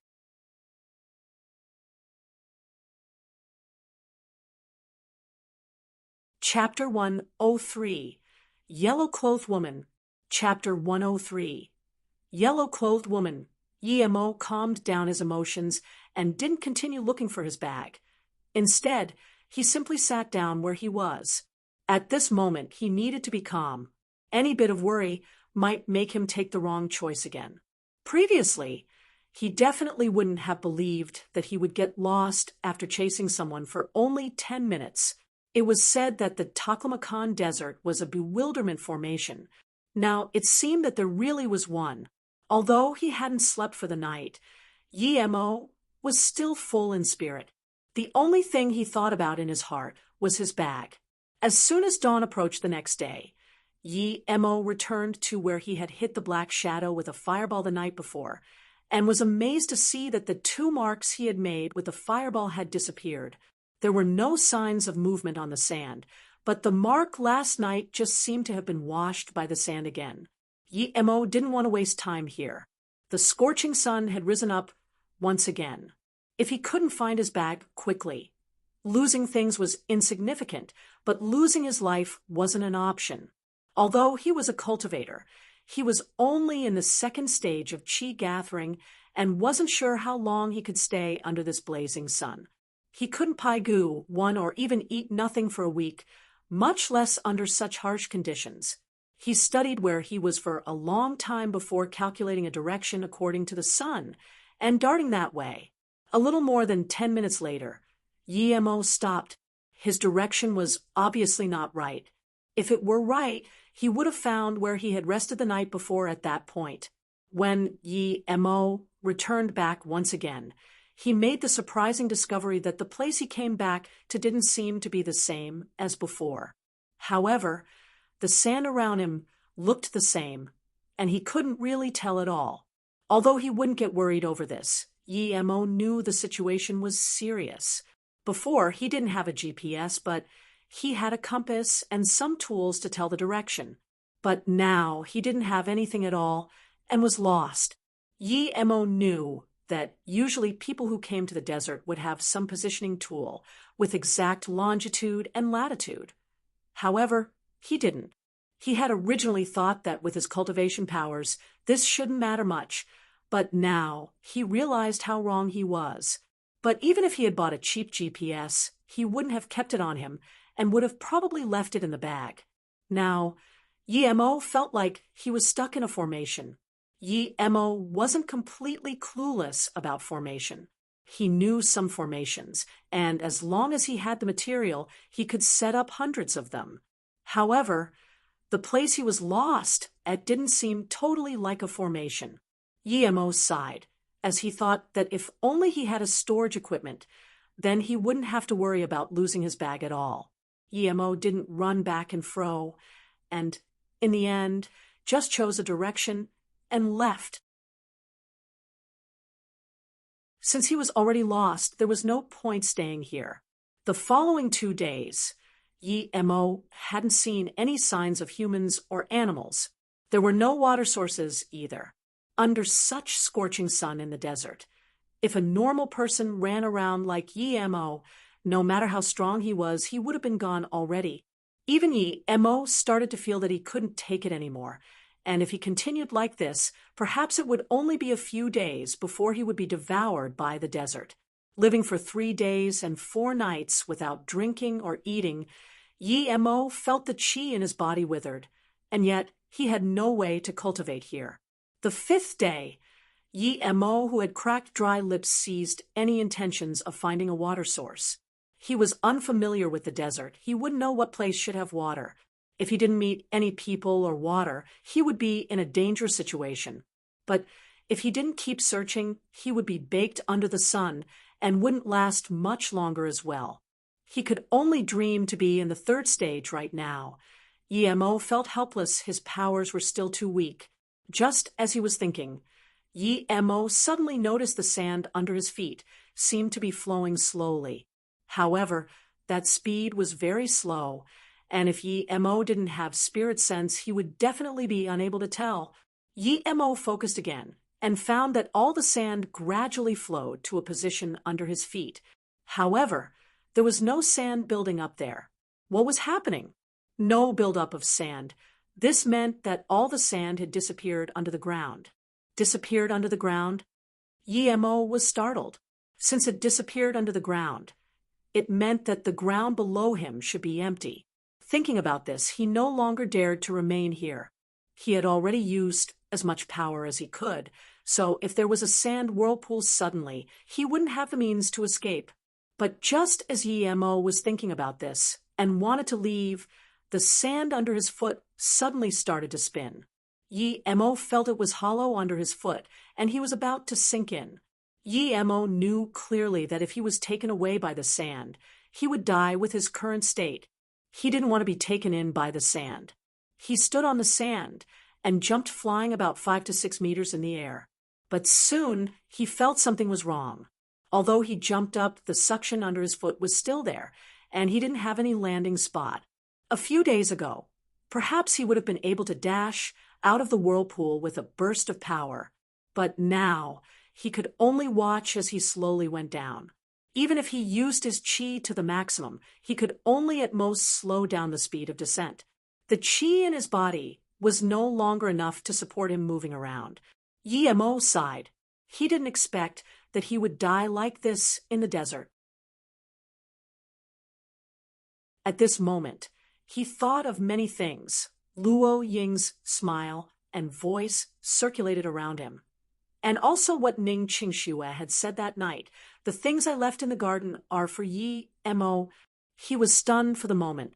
Just when Yi Mo was about to accept the fate of being devoured by the sand, he suddenly felt his waist tighten as a white strand of clothes twisted around his waist. Although he was stunned briefly while being devoured by the sand, he wouldn't let such opportunity pass. He immediately grabbed the strand, and just when he was prepared to pull himself out, he felt his waist tighten, and he was flung up. When he fell on the hard sand ground, the white strand was taken back. Yi Mo was astonished. This person's ability was a level higher than the Huqiu he met last time. Who was this person? Standing 10 meters away from Yi Mo was a woman with a pale yellow dress. She had a cloth covering her face and was staring at Yi Mo right now. Her eyes were clear and vibrant, giving people a sense of serenity. It was actually such a woman, and she still wore a dress in the desert? If Yi Mo weren't a cultivator, he would have thought this woman was a goddess. However, Yi Mo obviously wouldn't believe so. Although he couldn't see her face, the temperament and body of this woman were already indescribable. The faint yellow dress stood under the blazing sun without moving at all, as though she was an eternal goddess. However, the backpack behind her also told people that she wasn't a goddess. She was also someone who came to explore the desert. Her hair was a bit messy, but the few black strands that came out made her feel like a goddess even more. Looking at her, Yi Mo seemed to see his master Luo Ying, who was just standing in front of him. He couldn't help but call out, "Master?" It was at that instant that he felt he was in love with this woman. This was the first woman that he actually fell in love with other than Luo Ying. Even for Luo Ying, he only realized his dependence later on. This woman looked at Yi Mo's messy look, who didn't have anything with him. Then, when she heard Yi Mo mumbling "master," she couldn't help but frown, but that was it. She didn't say anything. Yi Mo had come to his sense. He already understood that the woman in front of him was no ordinary woman. Otherwise, she wouldn't be coming to the desert dressed like this. He turned around and looked at the whirlpool, but it had already disappeared. He knew this woman had saved his life, and also realized his impoliteness. So he quickly saluted with his fists and said, "Thank you, sister, for saving my life, sister." The woman seemed to be stunned at the way Yi Mo called her. She saw Yi Mo almost drown in the quicksand and knew his bag was probably devoured by the sand, but she still didn't say anything. She just took out a bag of water and biscuits and threw it to Yi Mo. Yi Mo took the things but didn't open the bag to drink first. Instead, he saluted with his fists once again and said, "Thank you for giving me water. If Yi Mo, don't die, I will pay you back." The woman looked at Yi Mo's actions and didn't say anything. However, she felt weirder. She saw that Yi Mo's lips were dry, so obviously he hadn't drunk water for a long time. Normally, someone who hadn't drunk water for a long time in the desert would dash and drink to their heart's content when they saw water. However, this man, although looking a bit shabby, didn't have any worry of being devoured by the sand. He even seemed calm and talk in a very literate way. Yi Mo saw this woman just look at him but didn't talk. However, he didn't mind. He could tell that this woman didn't live in a city. Otherwise, she wouldn't be dressed like this. He had already thanked her, so he opened the bag and drank more than 10 mouthfuls. However, he didn't stick his mouth to the bag and poured it down instead. Did he mind her? She hadn't drunk from the bag, but seeing Yi Mo's way of drinking, she felt more surprised. He was so thirsty, but he only drank a little more than 10 mouthfuls. This person's self-control and heart were really stable. However, what took her even more by surprise was that Yi Mo passed the water bag back. This woman frowned. Of course, she wouldn't take back something she gave out, especially after Yi Mo had drunk from it. Although he didn't touch his mouth with it, she still didn't want it back. Suddenly, this woman wondered if this man had planned to give the bag back to her after drinking, which was why he didn't touch it with his mouth. He was in the desert without water, but he still was able to give this bag of water back to her. Notes: 1. Paigu, the state where the cultivator no longer needs to rely on food for energy.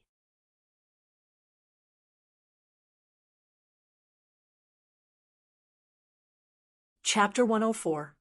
Kulu. Chapter 104. Kulu the woman hadn't realized that Yi Mo had scanned her bag with his spirit sense, but other than a few simple girls' items, there were only a few bags of biscuits and these 2 bags of water. The other one only had a bit more than a half. Regardless of who this woman was, Yi Mo felt respect for her for the fact that she could give more than half of her water to a stranger.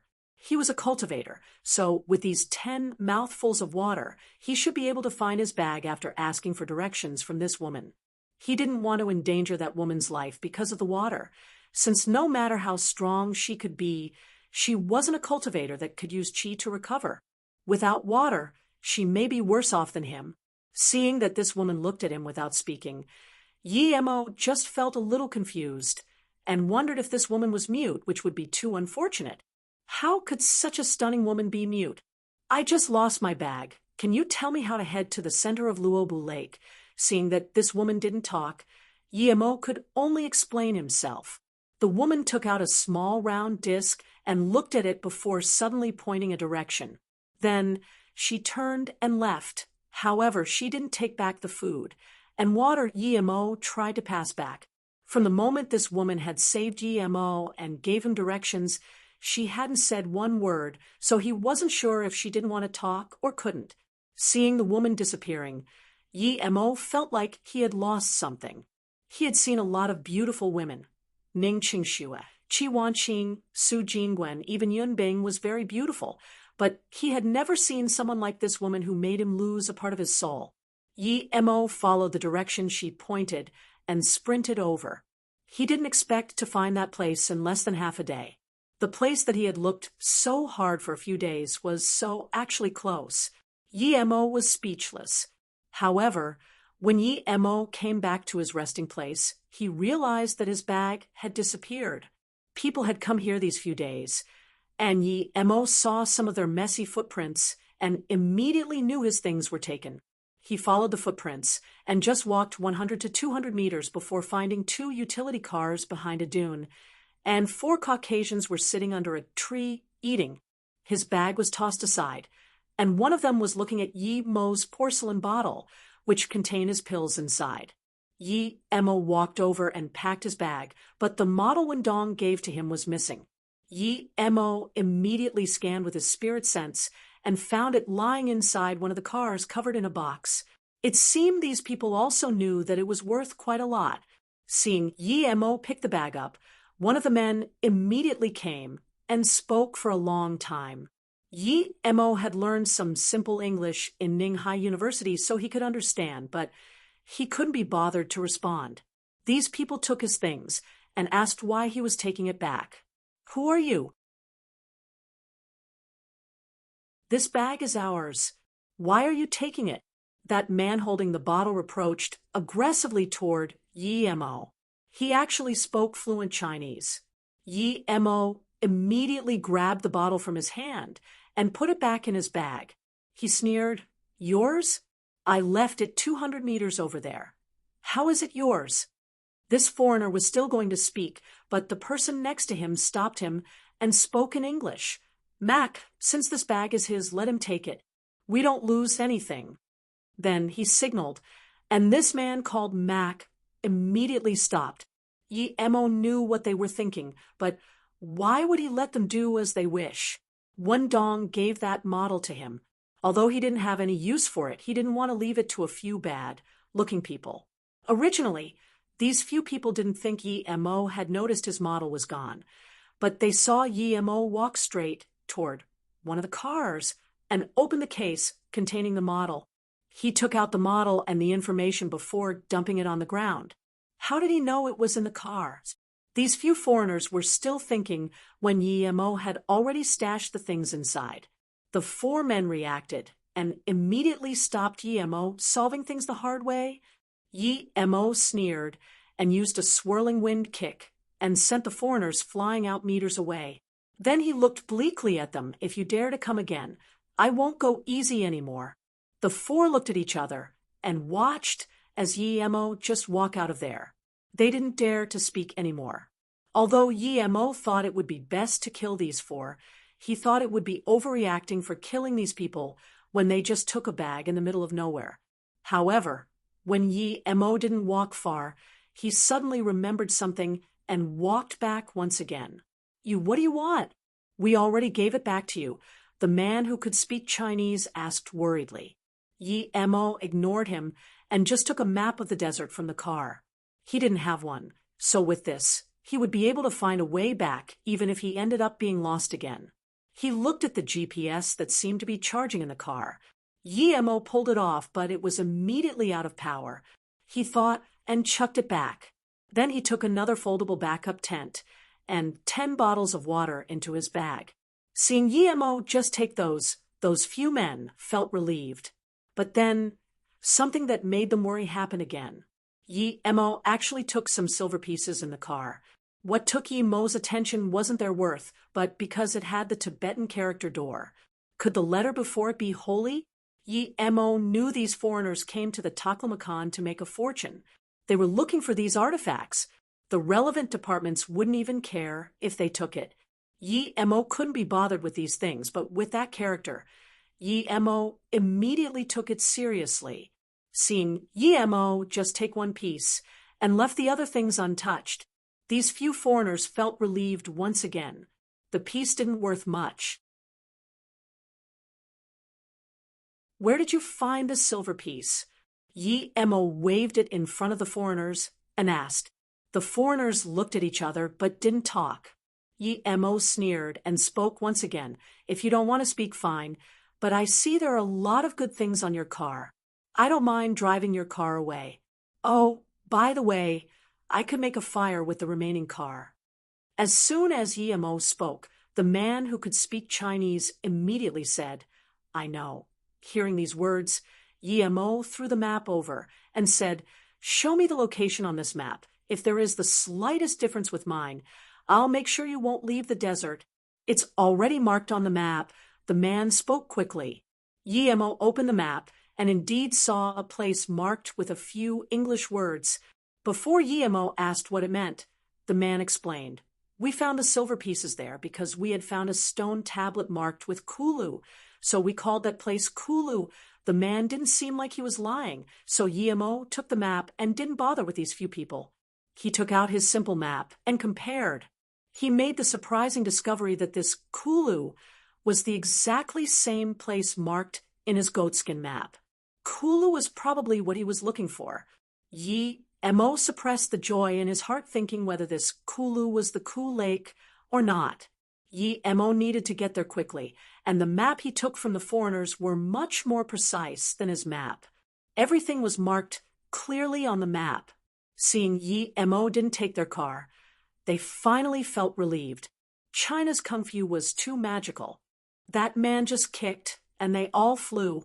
Yi Emo believed that these guys were preparing to go back. They didn't have much equipment on their car. Since he had a map and simple navigation equipment, he would be much faster than a car in the desert. After all, there were many places a car couldn't go. Although he had a map and the precise location, Yemo wasn't in a rush.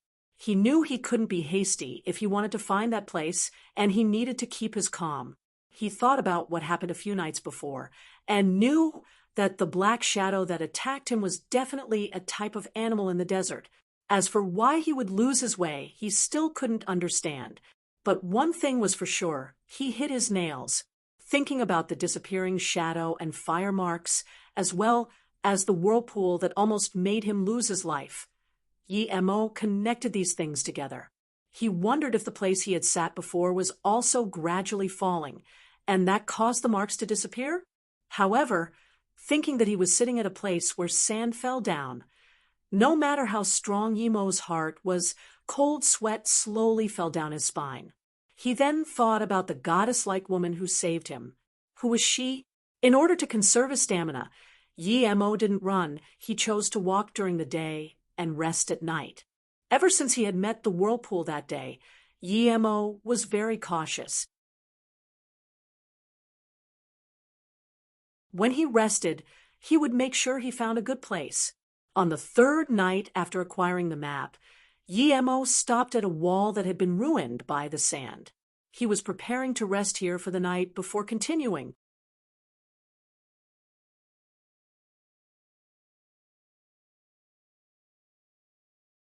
Chapter 105. The Person Trapped in the Desert. Chapter 105.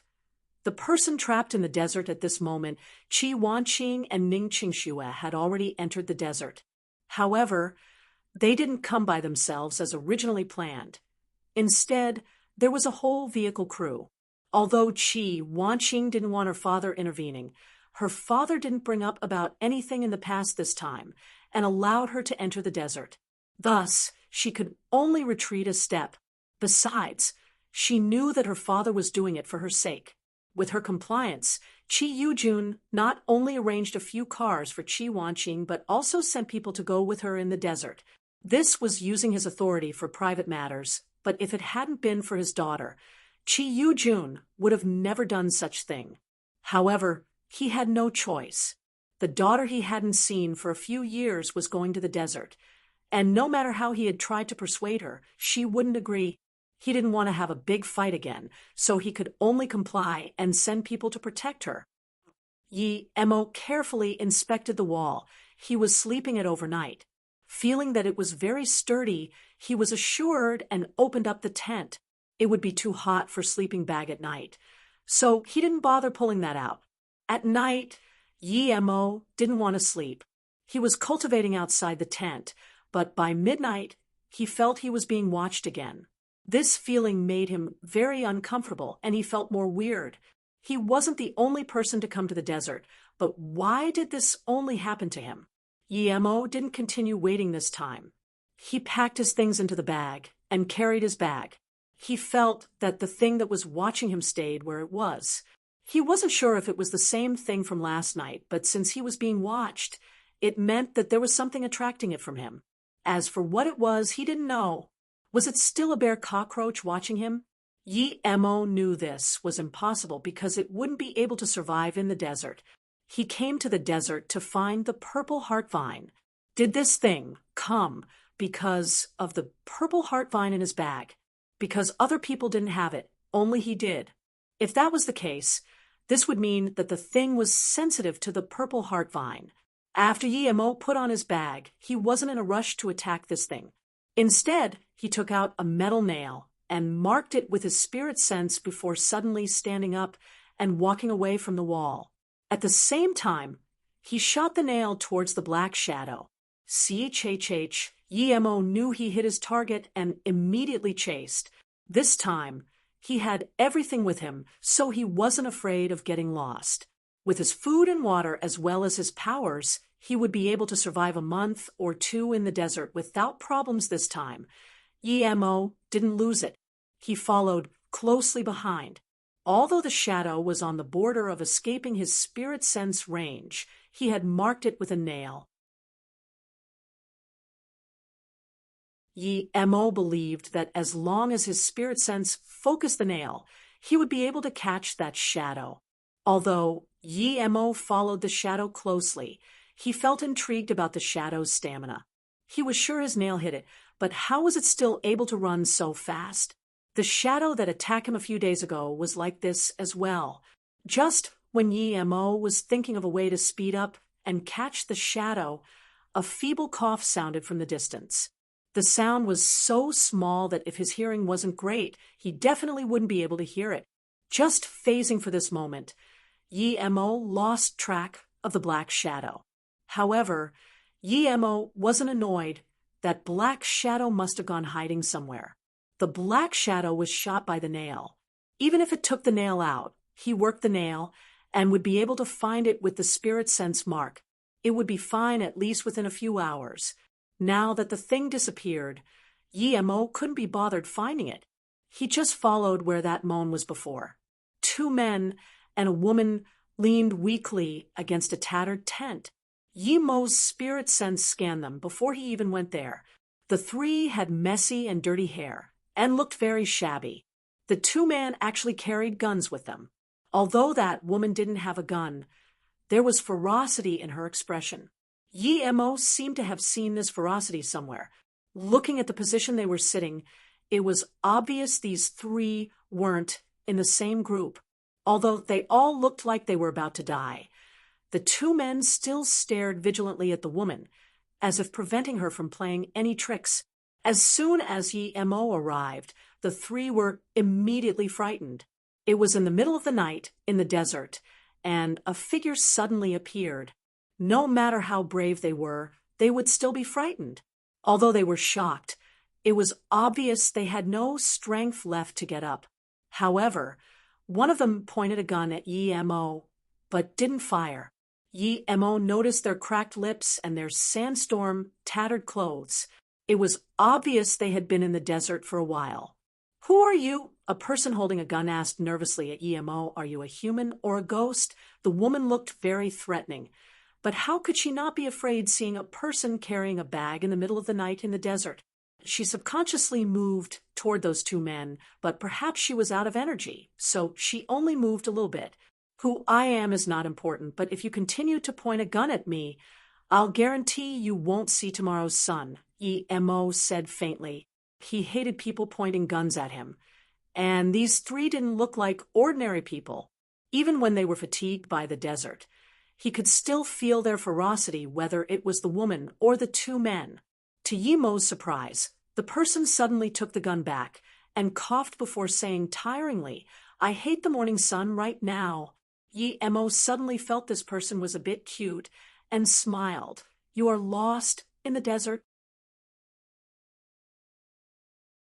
At this moment, the three could be sure Yi Mo wasn't a ghost. He should be someone exploring the desert. The man who packed the gun away also felt relieved. Perhaps they could be saved by this person. At this moment, he didn't ask Yi Mo for water and said admiringly, "Brother, I really admire you. You can survive in the desert, as if you were taking a stroll. Don't tell me you came here on foot." Yi Mo didn't answer the man's words and looked at the other two. The man explained, "I'm Li Hu, and this is my partner in crime, Cheng Hongjia. We were apprehending a criminal in the desert, but we lost our way. Our car is out of oil, so we dumped it in the desert.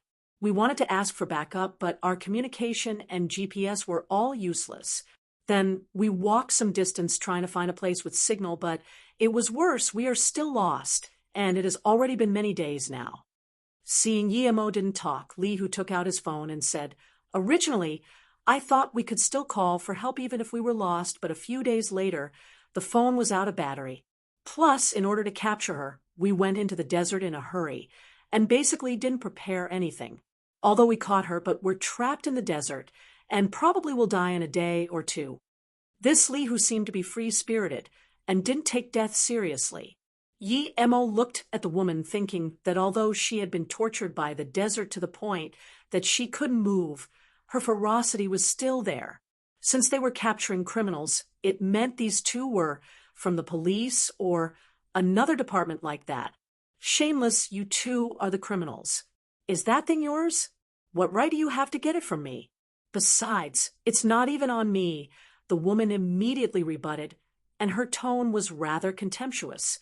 Yi Mo couldn't be bothered with these things. He didn't care who was right or wrong.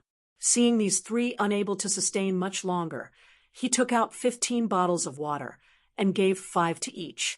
Since these three weren't from the same group, he would give it to them separately in order to avoid conflict. He didn't give them food since he had seen some food in their bags. Thanks, brother.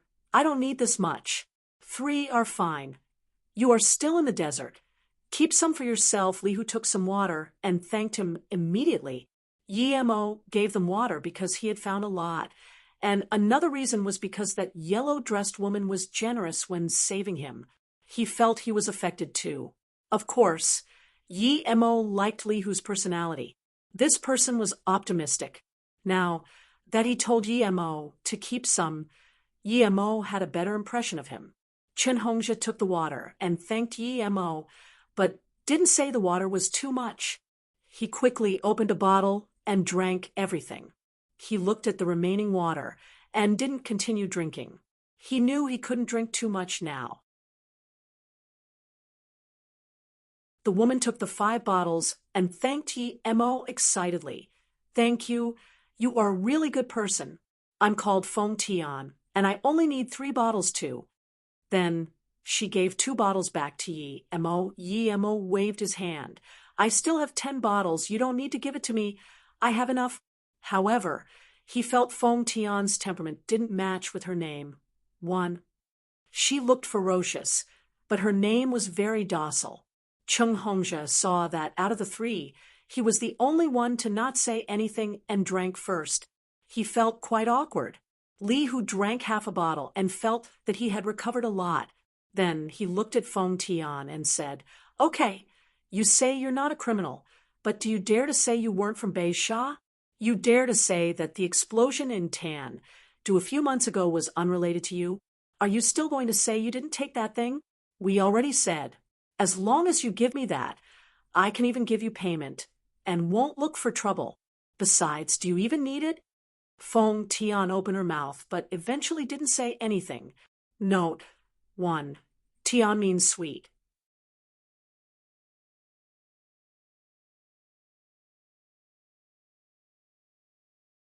Chapter 106.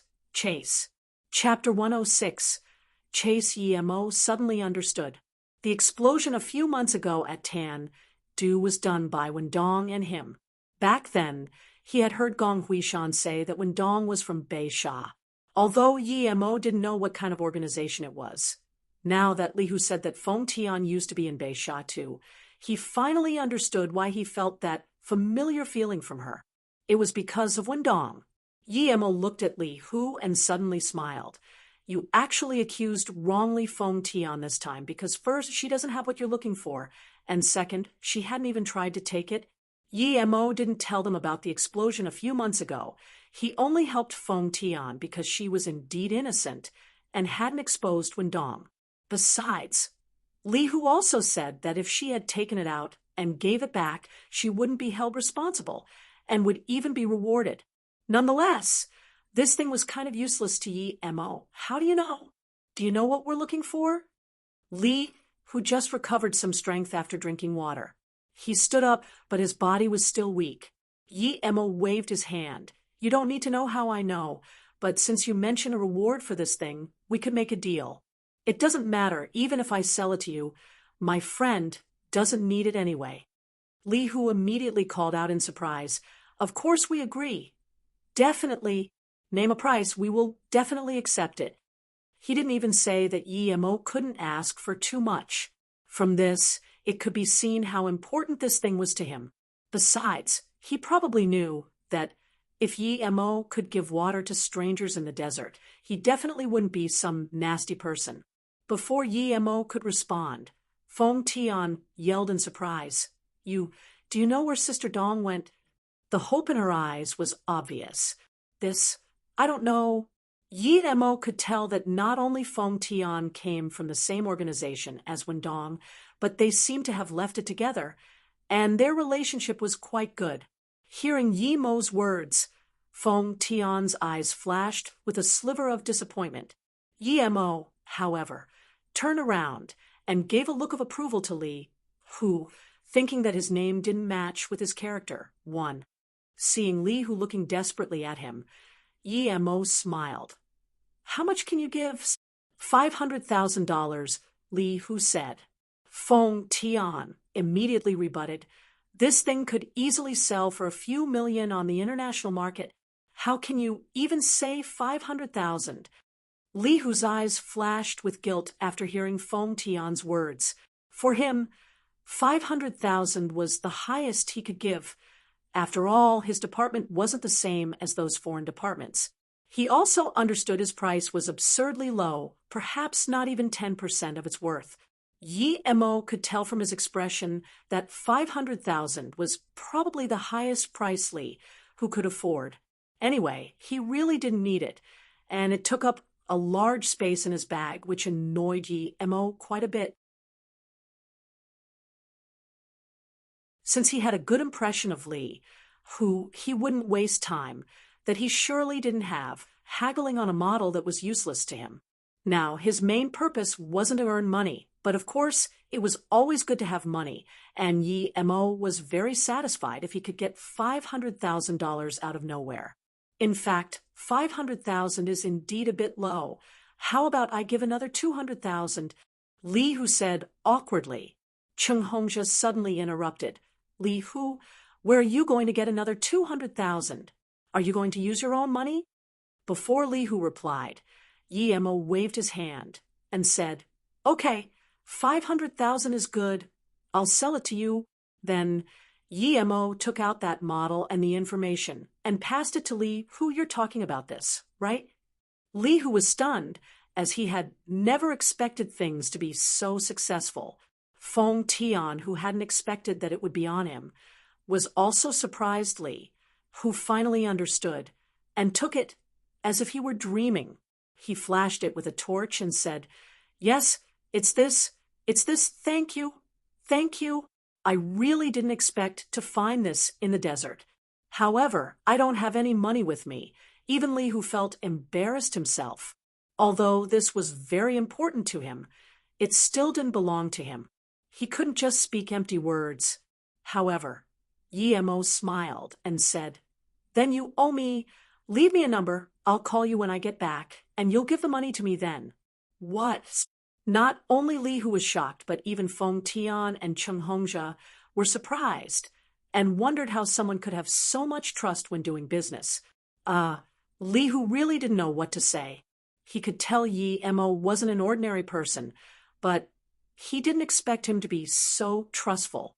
He didn't ask how Yi Mo got the thing because he didn't want to know the details. Everyone had their own secrets. And since this person trusted him so much, he shouldn't be too curious about it. After thinking about it for a moment, Li Hu saluted. "Friend, Li Hu won't be too polite with you since it doesn't only concern me, but we are definitely friends now. I also want to ask for your name. Otherwise, I wouldn't know who to give the money to." Yi Mo didn't hide his name. Wen Dong already knew it anyway, and the Song family should be aware of his presence here too. "Yi Mo," Li Hu repeated, but didn't think about it too much. Then he said, "My number is 13817XXXX. Beijing." Suddenly, Li Hu stopped because he realized Yi Mo had already disappeared. Only a bottle and a compass were left behind. Immediately after, a voice reverberated. "There are 3 pills in the bottle. Take one each, and you will recover soon. Goodbye." Li Hu picked up the bottle and thought for a long while before saying, "Brother Yi is really a magical person?" Then he opened the bottle and looked at the 3 black pills. "Can this thing even be eaten?" Cheng Hongzhe looked at the pills and frowned. "As long as Brother Yi gave it, I believe they are edible." Then Li Hu ate one without hesitation. Feng Tian sneered, and also took one from Li Hu's hand. Only Cheng Hongzhe was hesitating as he looked at the remaining pill. Afterward, Feng Tian stood up with a face full of surprise. She whipped her hair and said joyfully, "There are actually such magical pills. If you don't want this, give the remaining one to me." Then she tried to take the remaining pill in Li Hu's hand. Li Hu was also surprised. He thought that this pill was so magical. He only took one, and he immediately felt his fatigued body recovering. Seeing Feng Tian trying to snatch it, of course he didn't give it to her, and instead threw it to Qin Hongxia. "Quickly eat it, recover your strength, and we will leave the desert immediately." Then he looked at the direction.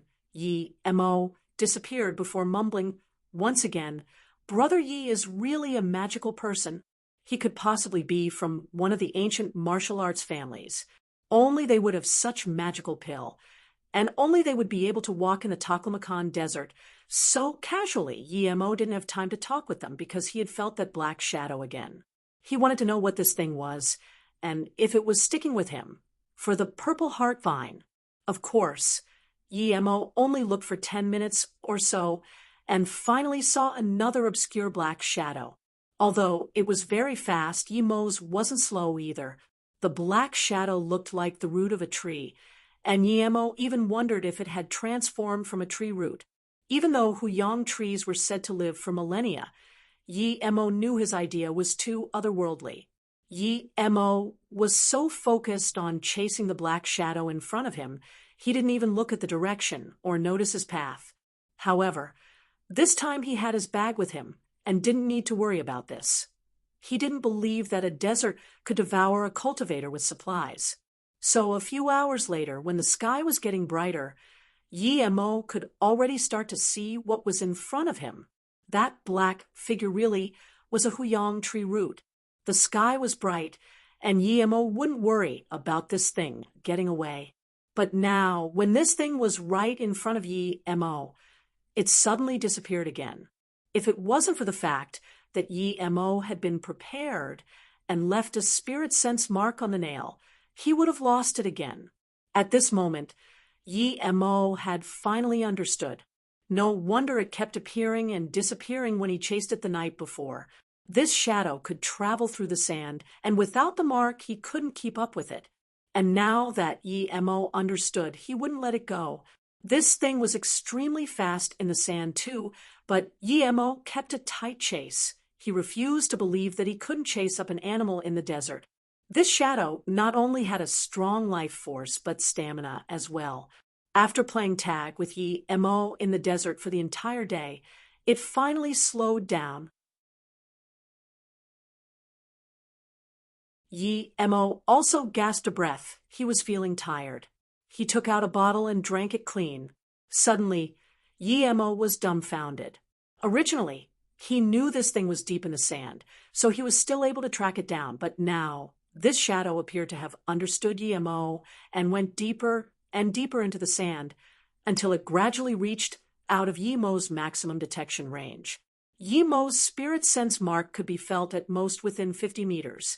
But now, this shadow went more than 50 meters underground, and eventually, Yi Mo lost the shadow completely once again.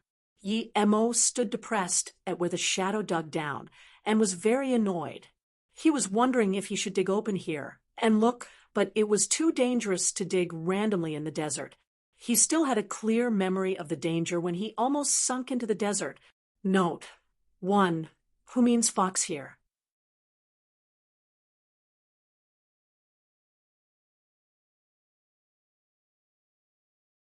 Chapter 107. Underground Desert. Chapter 107. Underground Desert. Yi Mo really didn't want to give up something he had been chasing for a whole day and night. But now he knew it was hiding underground, and there was nothing he could do. If only he were in the third stage Qi gathering, he wouldn't hesitate to dart into the desert. In the third stage, he wouldn't be afraid of being thirsty because he would be able to use the most important magic of all, water ball art. With the water ball art, he would be able to convert spirit Qi into water, and as such he would never have to worry about dying of thirst. Furthermore, in the third stage, he wouldn't die even if he didn't breathe for a whole month in the desert. Unfortunately, one level difference was huge. This was a milestone. This black shadow was targeting him. Yemo came to the conclusion that it was definitely his purple heart vine that attracted it, because other than that, he brought the same thing as everyone else. It was only the purple heart vine that other people didn't have. However, this thing was quite sneaky. He could think of killing Yemo first before taking his stuff.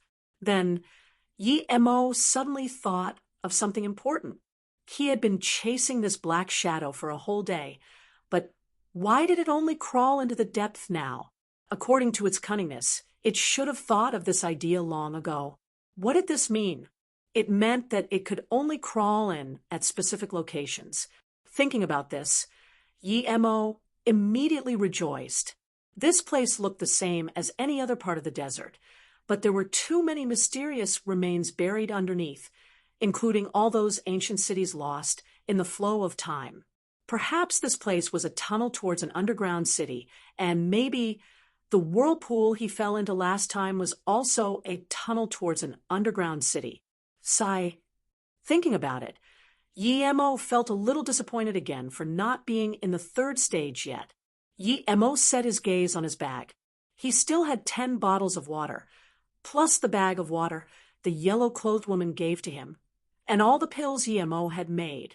With these, he would be fine, even if he was buried for half a month under the sand. What was he afraid of? He came for the purple heart vine in the desert. Since that thing also came for it, it meant that it had seen it before. Otherwise, it wouldn't be so sensitive. Let's go inside. As soon as Yemo made up his mind, there was no stopping him. He took out a shovel from his bag and started to dig, where the black shadow disappeared. Sand flew as Yemo dug deeper, and soon he was already more than 10 meters in. It was already starting to feel suffocating, but something like that was nothing to Yemo. He was a cultivator. Albeit being only in the second stage of chi gathering, he could still breathe internally with enough water. Yemo's digging speed was very fast, and 3 hours later, he had already dug more than 100 meters. His method consisted of digging a big chunk and sending it back before pushing away the two sides. If his bag hadn't been so large, perhaps he would have been 200 meters in by now. At that moment, Yemo estimated that the tunnel behind him should have already been blocked completely. He dug another 200 meters, and his shovel suddenly hit something hard. Yemo felt overjoyed. He should have arrived. This hard thing should be a rock, and as Yemo scanned with his spirit sense, he discovered that it was indeed a big green rock. It was very thick, almost a meter in diameter. Yemo wasn't impetuous. He sat down first and took a pill with some water to recover his chi. He was digging diagonally, so this stone was probably around 200 meters underground. After he had taken an hour to rest, Yemo completely recovered his energy. He gathered the chi into the metal spade and hacked towards the stone. Immediately, rubble flew everywhere. The stone was like mud under Yemo's spade. In less than half an hour, Yemo dug a meter-deep hole into the stone. Just when Yemo crawled into the hole, the sand outside fell into the hole and quickly covered it up. The place Yemo landed was very spacious and looked like a street. However, there was a bad odor everywhere that was weird and indescribable, similar yet unlike of a rotten smell. He followed the street and walked tens of meters while expanding his spirit sense out. Finally, he realized it wasn't a street, but a road made of stone blocks. Yemo carefully walked forward along this road, keeping his spirit sense on the surrounding because he was sure that Black Shadow also came here. He just didn't know where it was. And Yemo was sure that there were entrances other than the one he dug up, which perhaps didn't even need digging. After walking for a while, Yemo hadn't seen a single house on the side of the road, and instead thought that it looked a lot more like a valley, so it became obvious that this place wasn't some underground city. As if he had just sensed something, Yemo stopped his footsteps, and even though he was a cultivator, he felt the atmosphere around became eerie. A row of huyang tree roots was lined up at the two sides, and what gave Yemo Goosebumps was one of the huyang tree roots. He could clearly see with his spirit sense that the root had a metal nail on it, one that had been marked with his spirit sense. His nail had really hit a huyang tree root, and even if Yi Mo didn't want to believe it, the facts were in front of him, so he had no choice. There weren't such eerie feelings even in the cultivation realm, but here it had occurred right in front of his face. Yi Mo definitely wouldn't believe that such a huyang tree root could avoid his tracking for a day and night and still move so fast. Besides, that huyang tree root appeared to be anchored there and wouldn't be able to move from this position. Yi Mo was on full alert as he walked beside the huyang tree root. He studied it carefully with his spirit sense and realized that his speculations appeared to be right. It seemed that it was really the metal nail that he had thrown, but in order to confirm it, Yi Mo took out his torch and saw with his own eyes that the metal nail on it really belonged to him. His spirit sense was right. It made Yi Mo wonder how a huyang tree root could move so fast. He didn't touch that nail, and instead went into contemplation. Suddenly, Yi Mo remembered that 2 days ago he had hit the black shadow around its shoulder, but this huyang tree root had the metal nail on its upper body. The position wasn't right. Then, Yi Mo found another problem. He saw that this nail had been exposed a bit on the outside. Yi Mo thought that, with his power, if he were the one to have shot this nail at the root, there was no way that the nail wouldn't be completely lodged inside.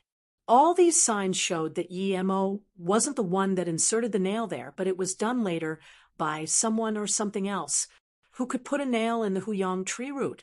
Yi Mo frowned and carefully pulled the nail out. Soon, he found some blood and even a long strand of hair. This nail really was put there by something. He could tell by looking at the hair that the thing that had been hit was probably a monkey-like animal. Yi Mo found it very strange that there was such animal in the desert. However, he knew that monkeys and apes were very smart, so it was natural that they could think of such ways. When Yi Mo thought the problem clearly and knew what sort of animal he was chasing, everything became so clear. This animal was not only very smart, but also good at running away. There was only one road underneath the desert, and other than the huyang tree roots, there were sand and stone boards. It seemed that a long time ago, someone made this stone block road, leading to somewhere, and even specially planted the huyang tree root at the side. Yi Mo increased his speed and walked along the stone road. He knew that since the shadow could escape here, it meant that it had already run inside. As long as he followed this road, he could chase up to it. However, what made Yi Mo disappointed was that he had walked here for half a day, but not only did he not see the shadow, he also didn't even know if there was an end to this road. If it wasn't a one-way road, Yi Mo would have thought that he was lost again. After so long, Yi Mo estimated that he probably wouldn't be able to catch up to the shadow and felt helpless. The place this thing had escaped to was too absurd, and besides, it was too smart. Yi Mo didn't bother tracking the shadow anymore, and didn't even look at what was on the side. He simply started to rush forward. After another half a day's time, and a few turns on the road, there was finally a stairway leading up. However, it wasn't long, only 20 to 30 meters or so. Yi Mo walked up to it and scanned out with his spirit sense. Then he understood that he came to another open space. However, a huge stone was blocking the entrance. He ran for an entire day around on the stone block road and had no idea which hairy animal had tricked him. This road was probably more than 10 kilometers long, but was a bit curly, giving enough time for Yi Mo to think more thoroughly about this place. Who planted this with huyang trees at the side? Why is that road so long? This was a hefty project. Could a huyang tree grow underground? Yi Mo wasn't sure if it had grown above the ground before, and then sank down. Since Yi Mo wasn't able to know for sure, he shook his head and walked to the end of the stairway. He moved the stone block. However, no sand fell, which implied that it wasn't covered by the desert. He walked through the entrance and discovered an immense underground desert. However, when Yi Mo scanned with his spirit sense again, he couldn't help but be immediately shocked.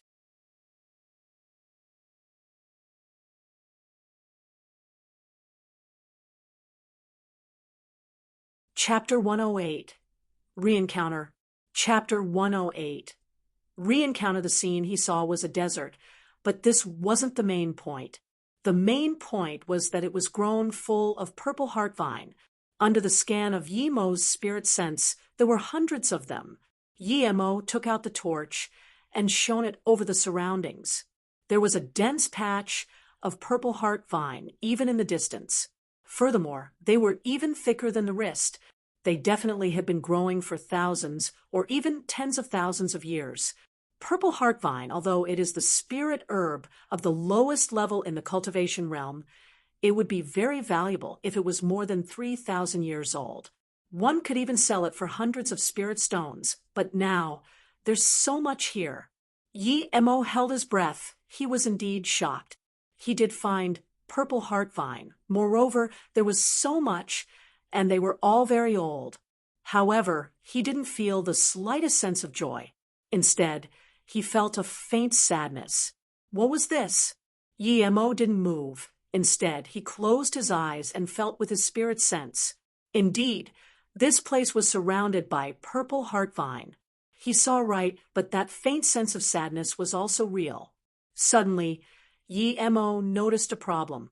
It was that purple heart vine was a spirit herb, and they had been growing for many years, making them high-level spirit herbs. However, he didn't feel a sense of spirit chi here. What was this? The purple heart vines still laid across the desert and didn't even change their shape at all. So even if these purple heart vine had withered, they could still be used for medicine. Yi Mo walked close to a purple heart vine slowly, and he felt a sense of rotting well up in his heart. He blew lightly, and the 3-meter-tall purple heart vine actually turned to dust. Yi Mo was stunned. He walked to a few more and blew. These purple heart vines all turned to dust and disappeared. As if feeling the moment of Yi Mo's arrival, these thousands of purple heart vine all turned to dust. If Yi Mo didn't see it for his own eyes, he would have thought something eerie happened again. The desert full of purple heart vines suddenly disappeared in an instant. Yi Mo stood there without moving, feeling extremely bitter. He looked for a long time and finally found the secret of the purple heart vine. However, this secret was useless to him. He had lost his interest of going to Kulu. Since he already found purple heart vine here, there was no point going elsewhere. Plus, even if Kulu had purple heart vine, it probably wouldn't be better than here. Yi Mo walked into the desert. No one seemed to have come here before. This desert wasn't big, and soon he reached its end. A huge stone tablet stood before Yi Mo with the 2 words Ku Lake. So this was Ku Lake. It seemed that Ku Lake, like Luobu Lake, was a big lake, but eventually turned into desert. Yi Mo put his hand on the tablet, feeling a faint sense of disappointment. He didn't get what he wanted coming to the desert. It seemed that he could only return to his clinic and slowly cultivate his silver heart grass. However, if he wanted to do that, he needed to keep a low profile, and Yi Mo didn't really want that. Even if he wanted to, he already exposed himself in the Taklamakan, so perhaps he wouldn't even be able to keep a low profile. Yi Mo's thoughts suddenly stopped. He looked at his hand in surprise as he felt a faint sense of spirit chi pass from the tablet to his hand. However, that spirit chi was too weak, almost unable to be used for cultivation. However, even so, he still needed to make out the situation. He just dug out this tablet and cleaned up the dirt around it. A dried-up spirit chi appeared in front of Yi Mo's face. No wonder there was some spirit chi. It was a dried-up spirit well. Yi Mo was disappointed, however, because he understood why there was so much purple heart vine here. Originally, there was a spirit well here. This was really a pity. If the spirit well still had water, Yi Mo would perhaps even want to live here. Although it was dark, It was better than having no place to cultivate. Yi Mo felt the spirit well and sighed. He poured down a bottle of water and said, "A spirit well actually doesn't have water. Then I'll give you some water." In the desert, perhaps only Yi Mo would do such a thing. He was a cultivator and had a natural gratitude towards spirit wells and spirit things. Plus, he didn't mind giving this bottle of water, since he didn't find the purple heart vine he was about to go out. When Yi Mo poured the water down the spirit well, something surprising happened. The spirit well actually emitted a thin spirit chi, as though repaying Yi Mo's bottle of water. Yi Mo felt this, and surprisingly discovered that he could cultivate with this spirit chi. Thinking about this, Yi Mo was no longer stingy and poured all the water he had down, including the bag of water the yellow-dressed lady gave him. As expected, the spirit chi increased a little. Yi Mo quickly sat down and cultivated. The reason he didn't care about water was that he was in the latter part of stage 2.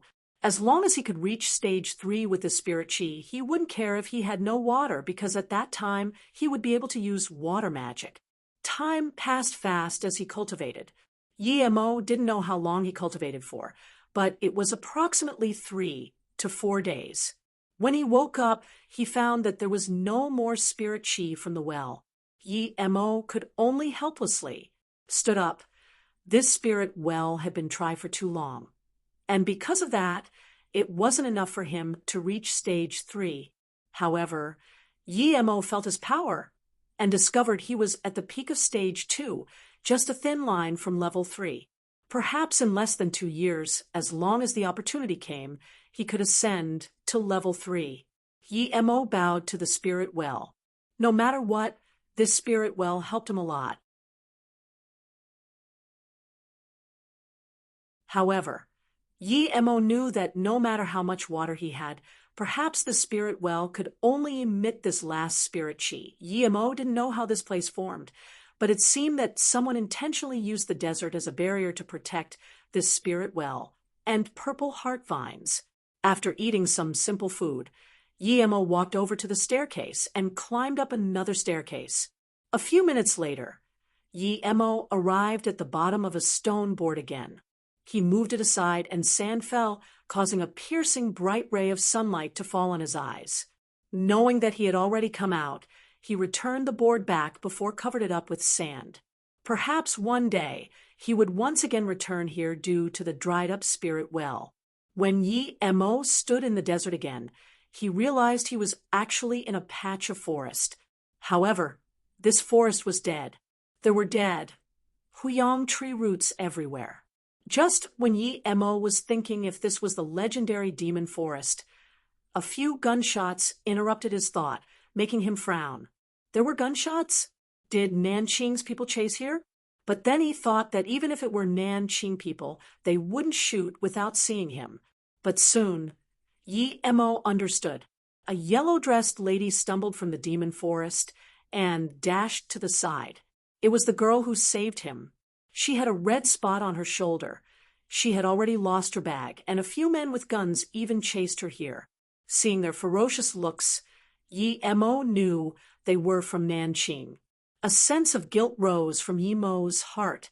He didn't think that the woman who saved him was hurt due to him and being hunted. This woman not only saved Yi Mo, but in Yi Mo's heart, she was also like a goddess. However, now these bastards even dared to hunt her, so he immediately felt the intent to kill. The yellow-dressed lady was stumbling harder, causing Yi Mo to be quite surprised. Even if she couldn't dodge the gun, these few men shouldn't be a match for her. Why was she like this? He didn't have time to think. Just when Yi Mo was about to shoot out metal nails, a sudden chick-chick sounded. In the desert, it was rather piercing. This sound was getting louder and louder. Not only did Yi Mo hear it, but also the girl and those few men heard the sound. All the people looked at the direction of the sound unanimously, and what they saw was a patch of bugs with a disgusting flowery pattern at its back. There was countless ones of them all crawling out of the sand. Immediately, they covered a huge patch of ground. And this was just the beginning. From that small area, They then covered hundreds of yards in a blink of an eye. These bugs had 4 legs and walked extremely fast. The front of their mouth seemed to only have a single tooth. When countless of these bugs suddenly appeared in the desert making the chick-chick sounds, everyone felt a chill ran down their bones, even with the sun shining brightly. The 3 Nanching people immediately reacted and wanted to escape for their lives. However, these bugs had swarmed up. In a few breaths, these 3 didn't even have any bones left. Even the gun in their hands were eaten. The bugs that were involved in devouring them immediately grew larger and blacker. Even the pattern on their backs were clearer. Yemo gasped. He immediately thought of the yellow-dressed lady. She also saw the bugs. However, she no longer had any strength as her eyes reflected her loss and hope. Suddenly, she became really peaceful and just fell onto the sand. You're tuning into the Mystic Fist YouTube channel. Don't forget to subscribe and join us on this journey to catch the most captivating stories.